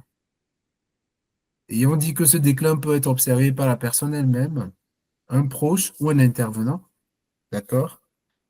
Et que il y a une performance cognitive nettement déficitaire qui est documentée. La deuxième condition, c'est qu'il faut que le déficit cognitif interfère avec les activités de la vie quotidienne. Hein, ça peut être une interférence grave ou pas. Le troisième, c'est que le déficit neurocognitif n'est pas observé dans le contexte d'un trouble confusionnel, d'un syndrome confusionnel. Est-ce que le patient coche les cases? C'est ça que, donc, dans votre tête, vous avez cette définition qu'il faut retenir par cœur, je vous le dis. Et maintenant, vous essayez de voir est-ce que le patient que j'ai, est-ce qu'il coche les cases? Quatrième critère, déficits observés ne sont pas mieux expliqués par une autre atteinte du système nerveux central ou à la santé mentale. D'accord? On revient dans un autre cas. Est-ce que ce déficit-ci n'est pas mieux expliqué par une dépression? La question est,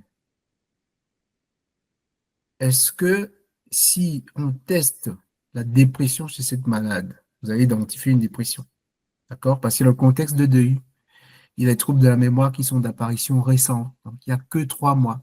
On a un MMS qui est faiblement altéré. On a une perte de poids. On a le fait qu'elle ne cuisine plus. On a une perte d'appétit. Donc, on a quand même plusieurs éléments qui rentrent dans ce qu'on appelle une humeur dépressive caractérisée. À partir de ce moment-là, on ne peut pas conclure à la présence ou à l'absence de troubles neurocognitifs.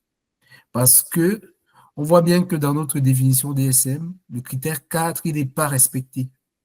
J'ai un élément majeur qui est le deuil, qui à lui seul, même sans la dépression, peut mieux expliquer un déclin cognitif, d'autant plus qu'il est récent. Comprenez? C'est-à-dire que le deuil, c'est un problème de santé mentale, on est d'accord, hein? On peut dire que le deuil, c'est un problème. Quand on a le deuil, on n'est pas bien. Et donc là, en plus, il y a une dépression. Il y a un contexte évocateur. Comprenez? Ici, donc, la réponse est non, on ne peut pas conclure concernant la présence ou l'absence de troubles neurocognitifs. Ça, c'est l'un des arguments. Le deuxième argument, pourquoi est-ce qu'on ne peut pas conclure concernant la présence ou l'absence de troubles neurocognitifs, c'est que le MMS, ce n'est pas un examen de diagnostic des troubles neurocognitifs. Je vous ai bien dit plus haut que c'est ce qu'on appelle un test de débrouillage. Le test de débrouillage, c'est un test de dépistage. Donc, ce n'est pas un outil diagnostique. Donc, vous ne pouvez pas dire sur la base du MMS que, voilà, il y a des troubles neurocognitifs majeurs. Non, le MMS vous donne une idée, mais maintenant, il y a des tests plus spécifiques. Il y a une démarche. Il faut que des critères soient remplis. Parce qu'on a vu qu'on peut avoir un déclin cognitif, d'accord, qui va avoir un mauvais MMS. Du coup, déclin cognitif veut dire mauvais MMS. Mais ce déclin cognitif peut être expliqué par autre chose. Elle consulte de son propre chef, très inquiète d'avoir une maladie d'Alzheimer comme sa sœur. Les troubles de la mémoire sont apparus récemment, il y a 3 mois. Est-ce qu'on développe une maladie d'Alzheimer en 3 mois? C'est ça la question. Suite au décès brutal de son fils, donc contexte deuil, perte de poids, ne cuisine plus, manque d'appétit, jusqu'à preuve du contraire, on est dans une dépression. Comprenez?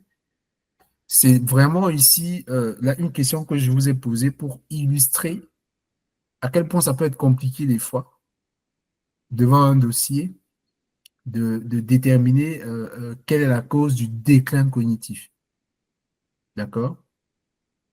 L'autre chose qui pourrait nous mettre la puce à l'oreille, c'est que ici, le déclin cognitif ne concerne que un seul domaine cognitif. Alors que, effectivement, dans la maladie d'Alzheimer, on peut avoir un ou plusieurs domaines qui sont atteints, mais souvent plusieurs. D'accord? Donc ici, vous voyez bien que il n'y a que la mémoire c'est la plaine mnésique qui est au centre. Donc, on n'a pas dit qu'elle n'arrivait plus à gérer ses comptes. Vous voyez? Donc, ça, c'est autre chose. Donc, la mémoire et le calcul, c'est pas pareil parce que je peux ne pas me rappeler que Dr Esso a participé à cette séance demain, mais je peux quand même me rappeler qu'il y avait 21 participants. Vous voyez ce que je veux dire? Donc, c'est pas, voilà, c'est pas, si je me mets à calculer, c'est pas la même chose que si je veux faire fonctionner ma mémoire en tant qu'entité qui me rappelle ce que j'ai vécu. Vous comprenez? Je ne sais pas si vous comprenez bien la réponse et si vraiment vous êtes tous au clair maintenant par rapport à ce que c'est qu'un trouble neurocognitif et à ce que ça n'est pas.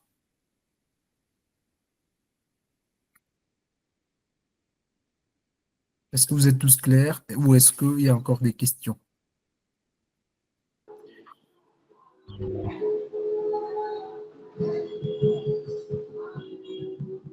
Vous pouvez parler, c'est-à-dire que... Oui, j'ai une question. Donc, en conclusion, pour diagnostiquer un trouble neurocognitif, il faut que les 4 critères soient respectés. Bien sûr. D'accord. Bien sûr. Si vous ne respectez pas les critères, comment vous voulez... c'est les critères diagnostiques. Comment vous voulez que... c'est comme, je ne sais pas moi... voilà, c'est des critères, il faut les respecter. Merci beaucoup. Maintenant, on peut discuter sur le majeur ou mineur en termes de retentissement sur l'autonomie. Mais généralement, les critères DSM, c'est des critères qu'il faut vraiment respecter, quoi. Après, ça dépend des maladies, mais là, pour les troubles neurocognitifs, il faut avoir les critères. C'est-à-dire qu'on commence, j'ai 1, est-ce que j'ai 2? Est-ce que j'ai 3? Est-ce que j'ai 4? Si j'ai pas si j'ai pas tout, ça ne veut pas dire que c'est pas ça, mais ça veut dire qu'il faut que je comprenne pourquoi c'est pas ça. D'accord? Il faut que je comprenne, en fait. Et c'est ça qu'il fallait faire ici. Se dit, trouble de la mémoire depuis 3 mois, c'est trop récent. D'accord? Si vous avez deuil maintenant, je le souhaite à personne, mais est-ce que vous allez forcément vous souvenir de tout ce qui va vous arriver pendant 3 mois à partir d'un deuil qui vous a vraiment touché? Vous voyez ce que je veux dire? Donc, il faut aussi pouvoir faire cette démarche-là d'analyse et pour comprendre un peu. Alors, si vous avez tous compris, on va passer à la question suivante. Ce n'est même pas une question, c'est le cas. Donc, une fois de plus, la patiente était sortie sous escitalopram, c'est un antidépresseur, qui avait été perdu de vue et vous ne la revoyez que 2 ans plus tard. Elle consulte à nouveau avec son époux pour une plainte mnésique avec oubli de faire les sangs et son époux vous apprend qu'elle s'est perdue la semaine dernière en rentrant des courses. Il n'y a plus de plainte thymique. La plainte thymique, c'est une plainte en rapport avec un trouble de l'humeur, donc de type dépression. Sa fille doit maintenant réaliser les déclarations d'impôts dont elle s'occupait auparavant. Donc, fonction, c'est quel type de fonction, là, la déclaration d'impôts? Donc, vous avez Fonction exécutive. voilà, très bien. Donc, enfin, il lui arrive de prendre ces traitements 2 fois dans la même journée. Vous comprenez? Votre examen clinique s'avère toujours normal.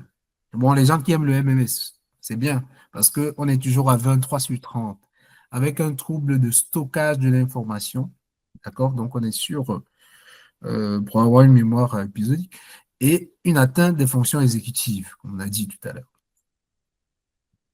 Alors, que conclure concernant l'état cognitif de cette patiente?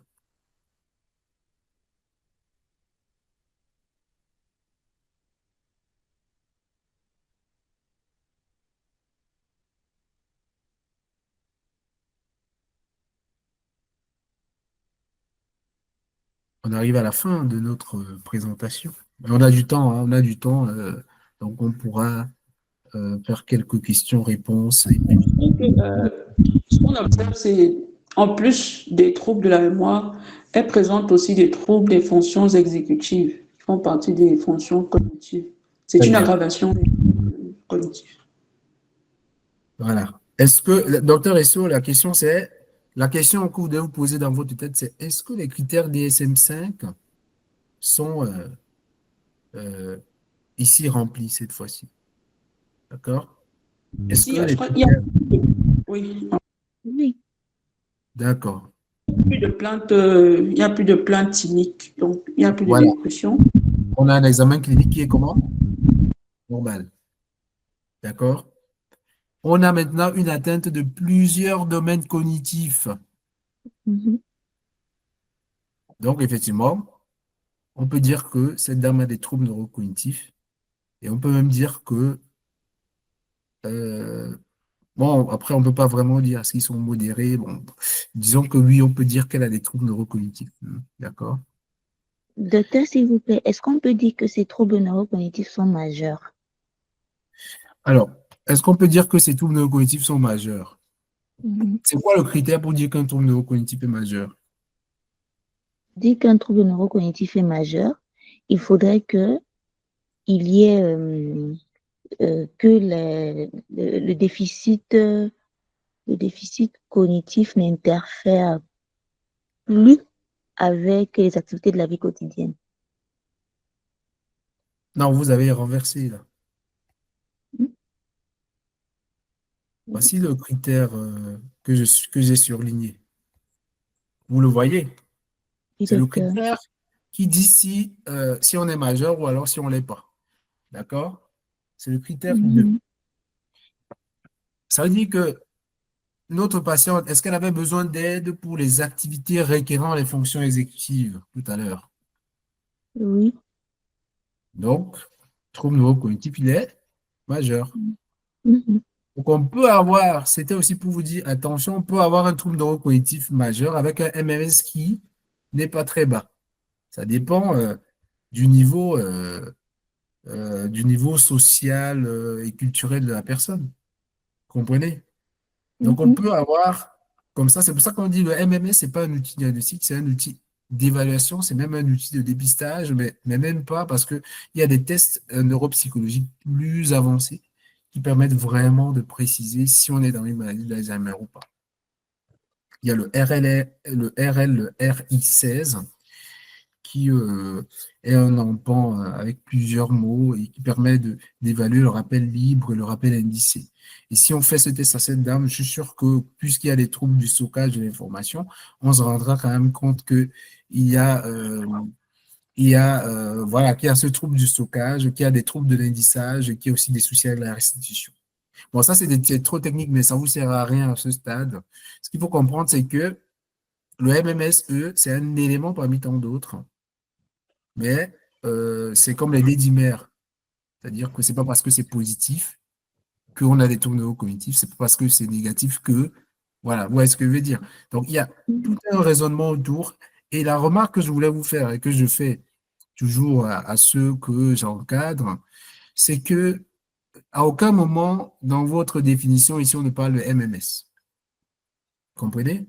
Ce qu'on vous demande de faire, c'est d'apprécier le déclin cognitif de la personne. Parce qu'il y a des gens qui sont... Si vous faites le MMS à un médecin, vous pensez qu'il n'aura pas 20 trucs sur 30? Vous voyez ce que je veux dire?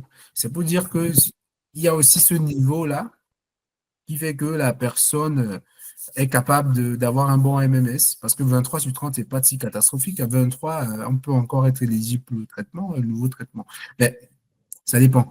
L'idée, c'est vraiment que vous soyez centré plus sur le déclin cognitif que sur les tests de débrouillage. Voilà. Alors, la prochaine, voilà. Du coup, la troisième question, c'est afin d'avancer dans votre diagnostic, quel examen de biologie et imagerie prescrivez-vous en première intention?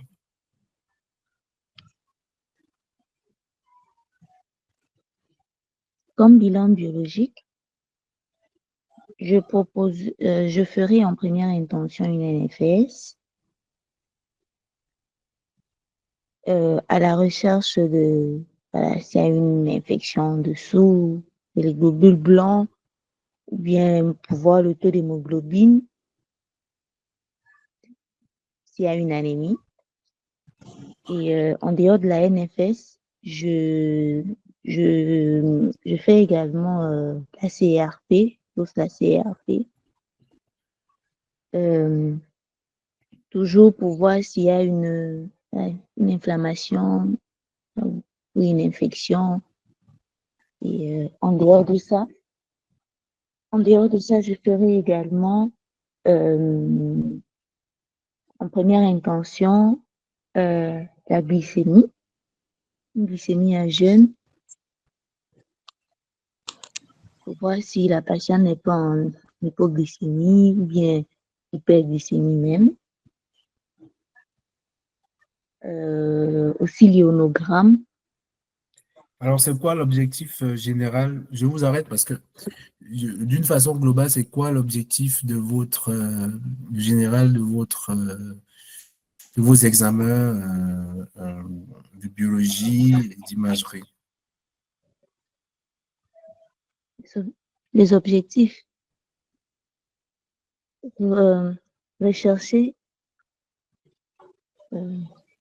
Rechercher s'il n'y a pas une cause curable, cause n'est-ce pas? C'est ce que vous oui, voulez dire. Donc, rechercher une cause curable. Mhm. Donc, une fois que vous avez dit ça, franchement, commencez à... Parce que sur votre copie, vous n'aurez pas le temps de tout ça. Mais bon, là, on a le temps. Donc, effectivement, vous recherchez une anémie, vous recherchez une carence en vitamines, vous recherchez des troubles ioniques, même si je pense que ce serait plus dans le cas d'un syndrome confusionnel. Bon, là, on serait plus sur des carences vitaminiques, plus sur autre chose. Vous recherchez quoi d'autre? Il faut aussi rechercher, doser les fait, évaluer la glande thyroïde avec les TSH. Très bien, la TSH, parce que effectivement, dans les hypothyroïdies, souvent, on peut avoir des manifestations cognitives. Donc, c'est très bien ce que vous dites. Quoi d'autre? Au niveau hépatique, faut doser les transaminases pour être sûr que voilà, la fonction Bon, hépatique. là, vous allez un peu loin, hein. Bon, ouais. Mais bon, globalement, c'est juste une question pour vous dire, enfin, je crois que vous devez avoir ce livre, hein. J'espère que vous l'avez. Le collège de gériatrie, vous l'avez tous. Sinon, il faudrait essayer d'acheter. Mm. Enfin, dans le collège de gériatrie, vous avez toutes les maladies de gériatrie et voilà, et tout le raisonnement derrière.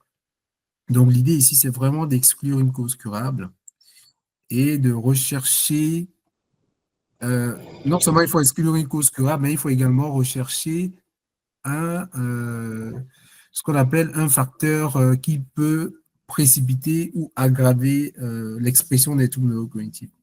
C'est-à-dire qu'on sait que si une patiente a des troubles neurocognitifs de base et qu'elle fait une infection, par exemple, pulmonaire, et effectivement, avec le syndrome confusionnel qui se rajoute, on peut avoir d'autres éléments. Maintenant, on va laisser la biologie, on va passer à l'imagerie. Qu'est-ce que vous prescrivez en première intention? IRM cérébral. D'accord, très bien. Qu'est-ce que vous cherchez sur votre IRM cérébral? Je recherche bon, sur l'IRM, en fait, comment je vais dire? Bon, si je pense à une maladie d'Alzheimer, par exemple, je recherche une atrophie cortico-sous-corticale. Je Oui. recherche une autre, voilà, une atteinte. Je regarde s'il n'y a pas une dilatation des ventricules pour pouvoir me faire, oui, des ventricules pour pouvoir me faire penser à une, pour pouvoir me faire penser à une hydrocéphalie à pression normale. Oui. Et voilà, même un AVC, un hématome, tout ça. AVC hématome. Bon. Il n'y a pas de souci. De toutes les façons, on va accepter. Effectivement, aussi, cette question, c'est voilà, c'est une question aussi de rappel général. Mais on reviendra dessus parce qu'il y a une autre question pertinente après. Alors, en quatrième question, donnez la définition DSM-5 des troubles neurocognitifs majeurs. Et quelle différence faites-vous alors avec un syndrome confusionnel? Est-ce qu'il y a quelqu'un qui se sent capable là? Parce que c'est quand même l'objectif du jour, hein.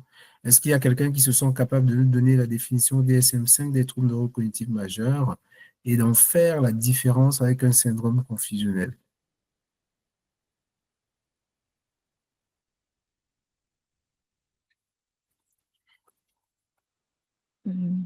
Docteur, j'essaye. Oh, ben, vous n'êtes pas seul, hein? Et laissez quand même quelqu'un d'autre essayer. Et après, vous allez revenir compléter, d'accord? Ça vous permet aussi d'écouter les autres et voir aussi ce qu'ils ont à proposer.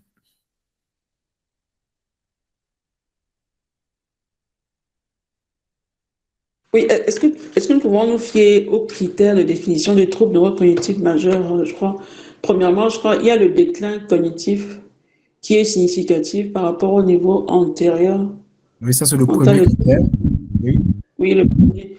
Le deuxième, on a des atteintes de plusieurs fonctions cognitives, telles que l'attention, les fonctions, l'apprentissage, le langage, la mémoire, les fonctions exécutives, la cognition perceptive, motrice ou sociale.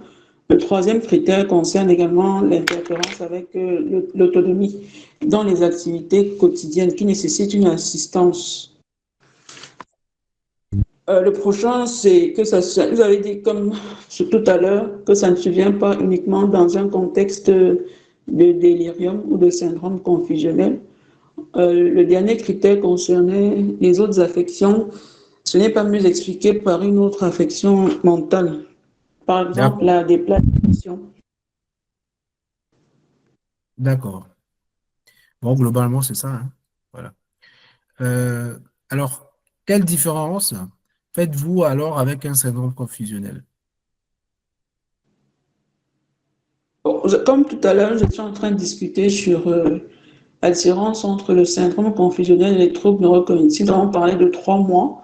Bon, tout à l'heure, il était question de dire que le trouble neurocognitif majeur s'installe sur une période plus longue que 3 mois. Donc, c'est généralement chronique sur plusieurs mois ou sur plusieurs années par rapport au syndrome confusionnel qui survient brutalement.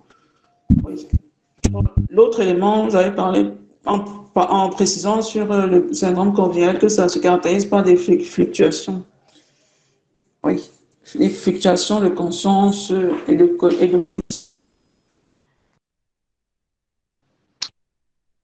Le D'accord. troisième système, c'est que le syndrome confusionnel, généralement, étant donné que ces causes sont curables, on peut revenir au niveau initial après traitement des causes.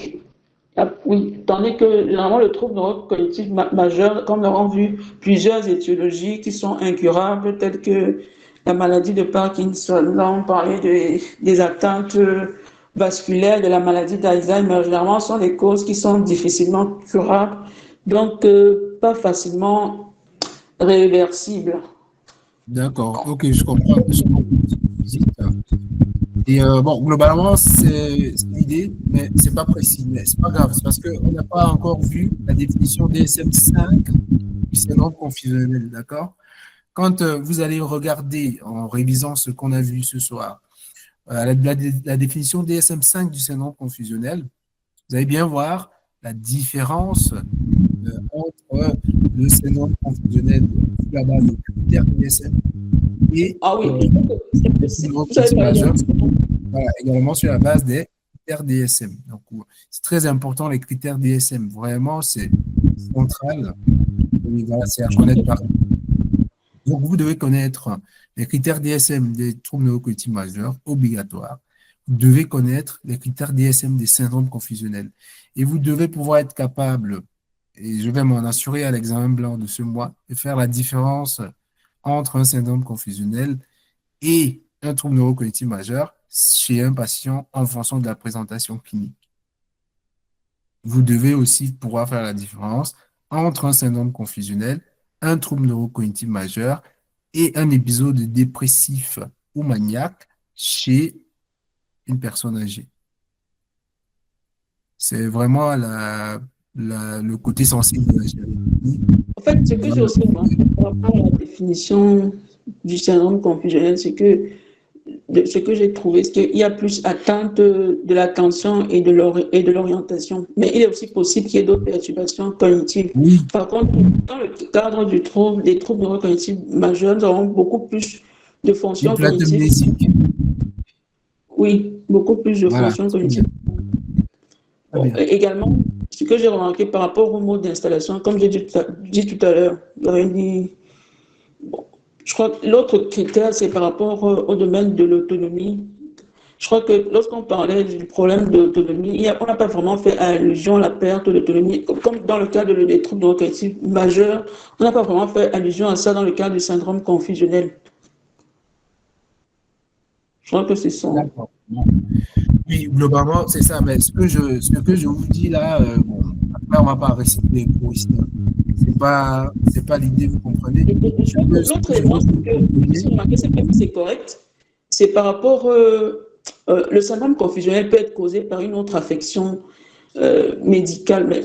Bon, je crois que quand on parle d'autres affections, ça peut aussi être une affection psychiatrique. Par contre, les troubles neurocognitifs majeurs, comme vous l'avez dit, on ne devrait pas l'expliquer par une autre affection mentale. Je ne sais pas si c'est correct. Oui, je suis d'accord avec ce que vous dites.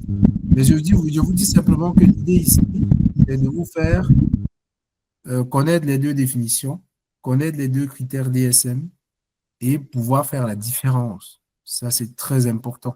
Après la différence, chacun aura sa manière de faire la différence. C'est-à-dire que je ne vais pas attendre que les réponses de Victoire, de Simplice soient pareilles, que les réponses d'autres personnes. Ce que j'attendrais simplement, c'est que vous soyez capable vraiment d'en faire la différence, mais pas sur le papier, hein, faire une différence dans le tableau clinique. D'accord? Quand on vous présente un cas clinique, que vous soyez capable de faire la différence. C'est ça vraiment le but de la question 4. À la question 5, quel argument en faveur d'une maladie d'Alzheimer cherchez-vous sur une imagerie de cette dame? Supposons qu'on fasse une IRM. Vous faites quoi? Vous cherchez quoi comme anomalie en faveur d'une maladie d'Alzheimer? Là, on vous précise l'étiologie. Une atrophie temporale. Atrophie temporale. Atrophie cortico-sous-cortique. D'accord. Quoi d'autre? Une atrophie hippocampique. Est-ce que c'est... D'accord. Quoi d'autre?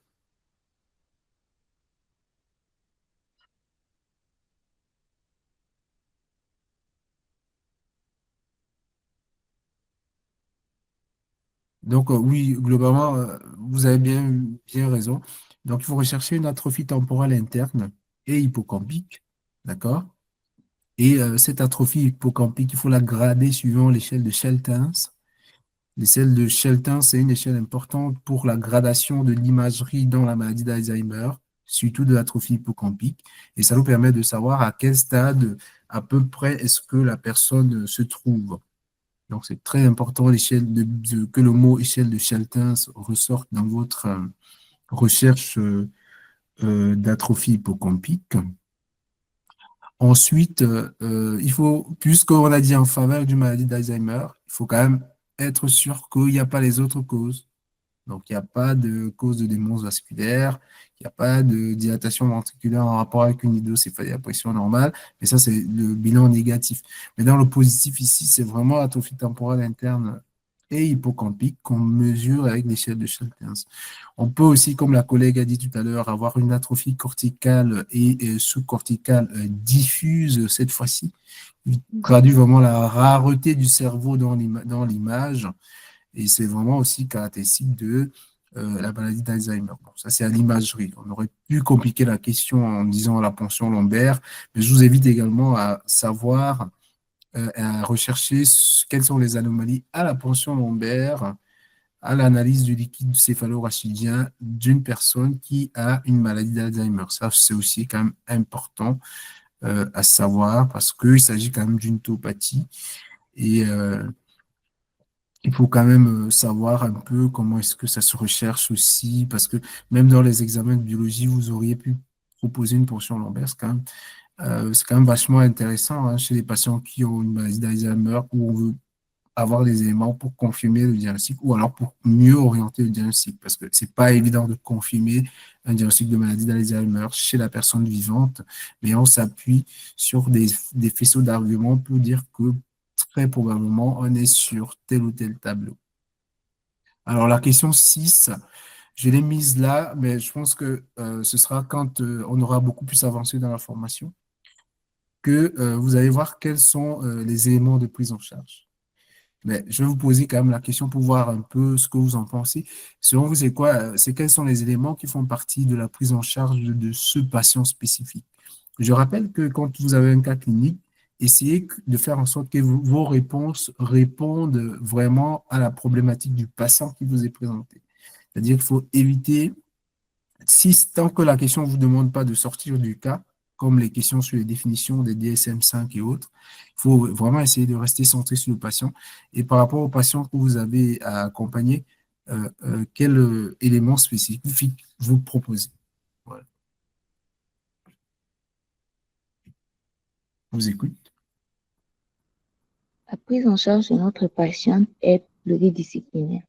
D'accord.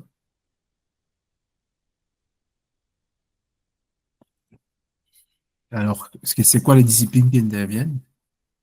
Médicale, sociale,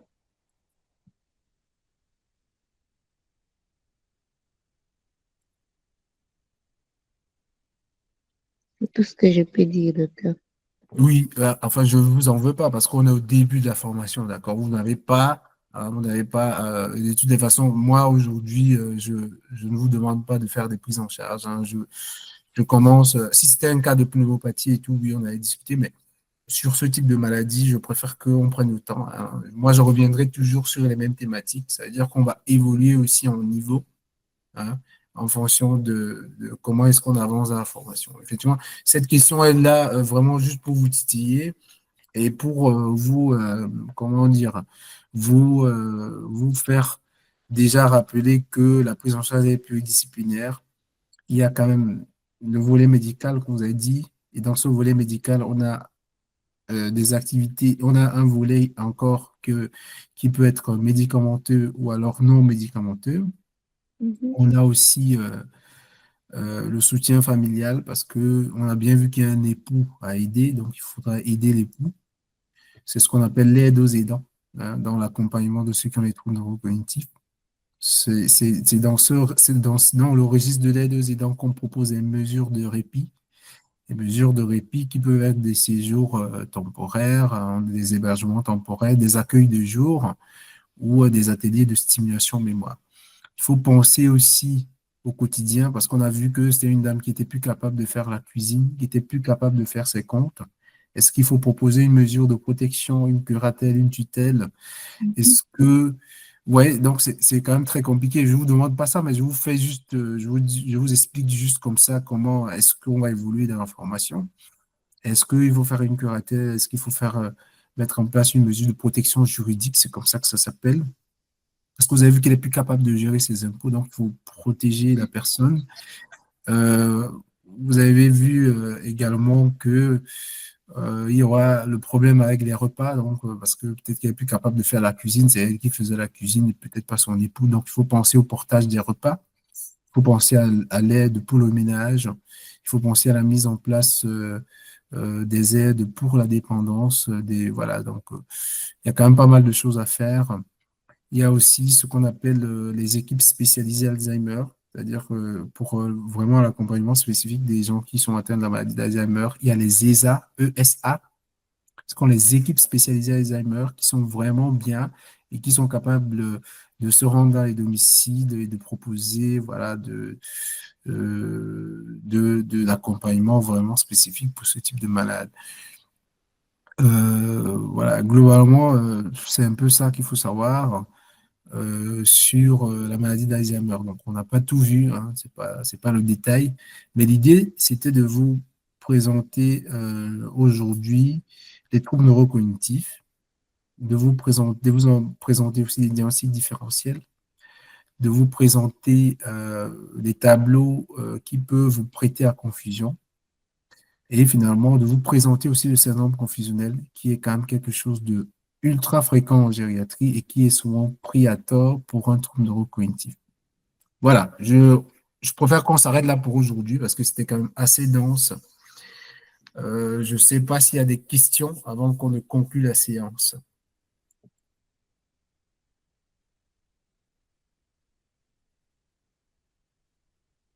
Avez-vous des questions par rapport à tout ce qu'on a vu aujourd'hui? Monsieur, est-ce que vous avez une liste exhaustive des principaux syndromes gériatriques? Alors, une liste, je ne vais pas vous donner de liste parce que je n'en ai pas dans ma poche, mais je vais vous montrer un livre qu'on vous recommande chaque année d'avoir. Parce que, en fait, si vous voulez, en médecine, vous savez très bien que la connaissance varie en fonction de qui c'est qui l'enseigne et de comment est-ce que la personne veut l'enseigner.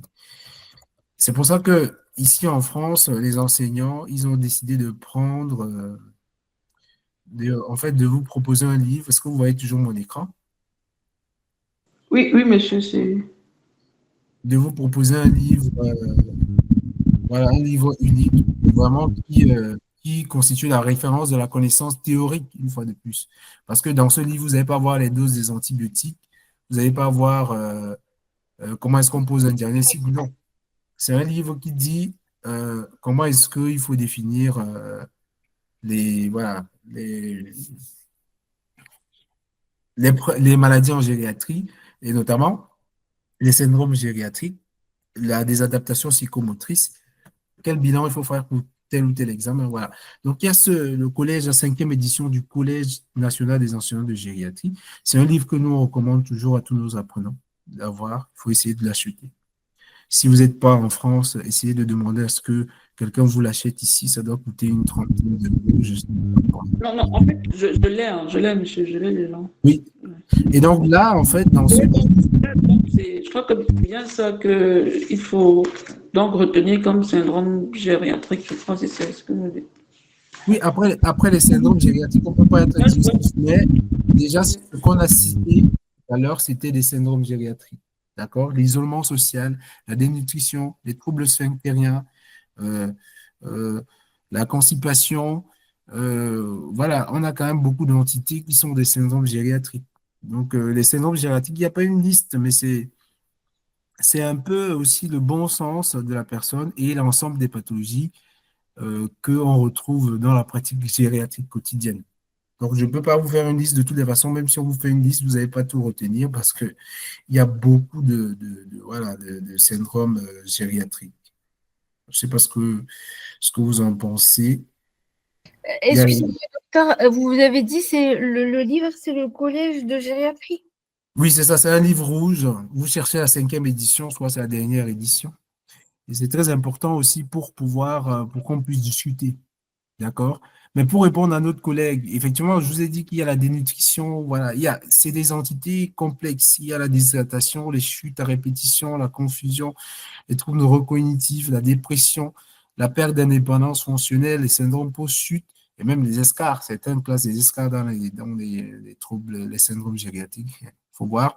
Donc, c'est une liste, voilà, c'est une longue liste, mais c'est des entités, c'est pas des pathologies spécifiques pour la plupart. Ou alors, souvent, c'est des entités intriquées.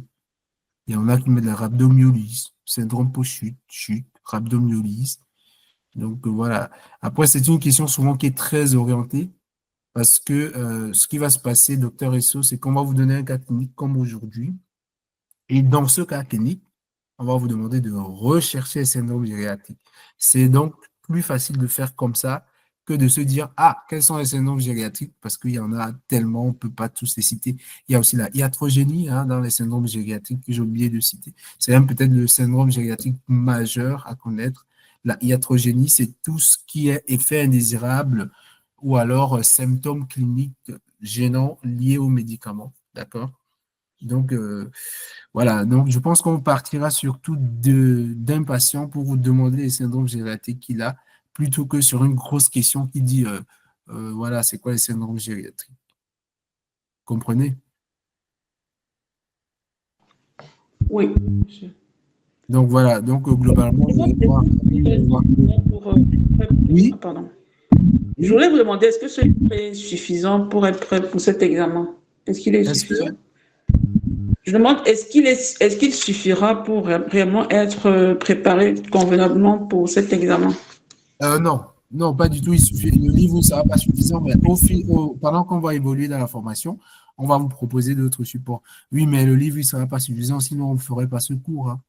Le livre, en fait, c'est vraiment, puisque vous n'êtes pas gériatre pour la plupart, vous n'avez pas de diplôme de gériatrie, il faut quand même avoir les connaissances de base en gériatrie. Et ce livre-là, il est là vraiment pour vous donner les connaissances de base telles que c'est enseigné aux spécialistes de gériatrie enfant. Vous comprenez? Et maintenant, le fait d'avoir les connaissances de base en gériatrie, ça ne veut pas dire que vous êtes capable de prendre en charge un malade, de poser un diagnostic jusqu'au traitement. Non, ça ne veut pas dire ça. La preuve, c'est que ce n'est pas un livre de traitement. C'est vraiment un livre déjà pour vous mettre à niveau, au niveau de théorie. D'accord? Et ensuite, il y a donc la pratique qui n'a rien à voir avec ce livre. Et c'est pour ça que nous, on est là. Mais c'est pour ça que nous, on vous conseille toujours ce livre, parce que une fois qu'on a vu des notions ici, vous allez lire dans le livre, et puis vous pouvez développer avec d'autres outils qu'on va vous montrer au fur et à mesure. Mais déjà, si vous pouvez connaître ce livre, ça va faire qu'il y a des questions que vous aurez eu besoin qu'on vous explique, et ça va permettre aussi qu'on aille à un niveau plus avancé. Par exemple, les candidats qu'on a eu l'année dernière, ils avaient un peu suivi ce schéma. Et franchement, à la fin, ils étaient très, très forts. Ce qui fait qu'on pouvait aborder des sujets complexes, vous voyez, comme les soins palliatifs.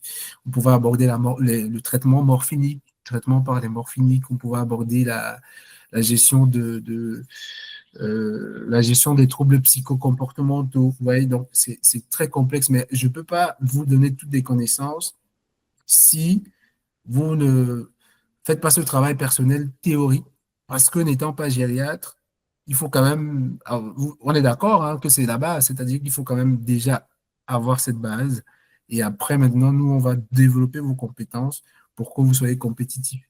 C'est ça le but de la formation. Voilà. Je pense qu'on va arrêter pour aujourd'hui parce qu'il est 22 h. Et je vous donne rendez-vous sur l'une de nos prochaines séances qui sera animée par moi ou par l'un de mes collègues gériatres. Et je pense que vous avez le contact. Si vous avez des questions, n'hésitez pas à faire des mails ou alors à écrire dans le groupe où vous êtes, je suppose. Et comme ça, nous, on pourra vous répondre tout doucement et vous proposer un accompagnement en fonction de vos attentes respectives. Bonne soirée à tous. Merci pareillement. Merci, bonne soirée. Merci pareillement, docteur. Merci pareillement.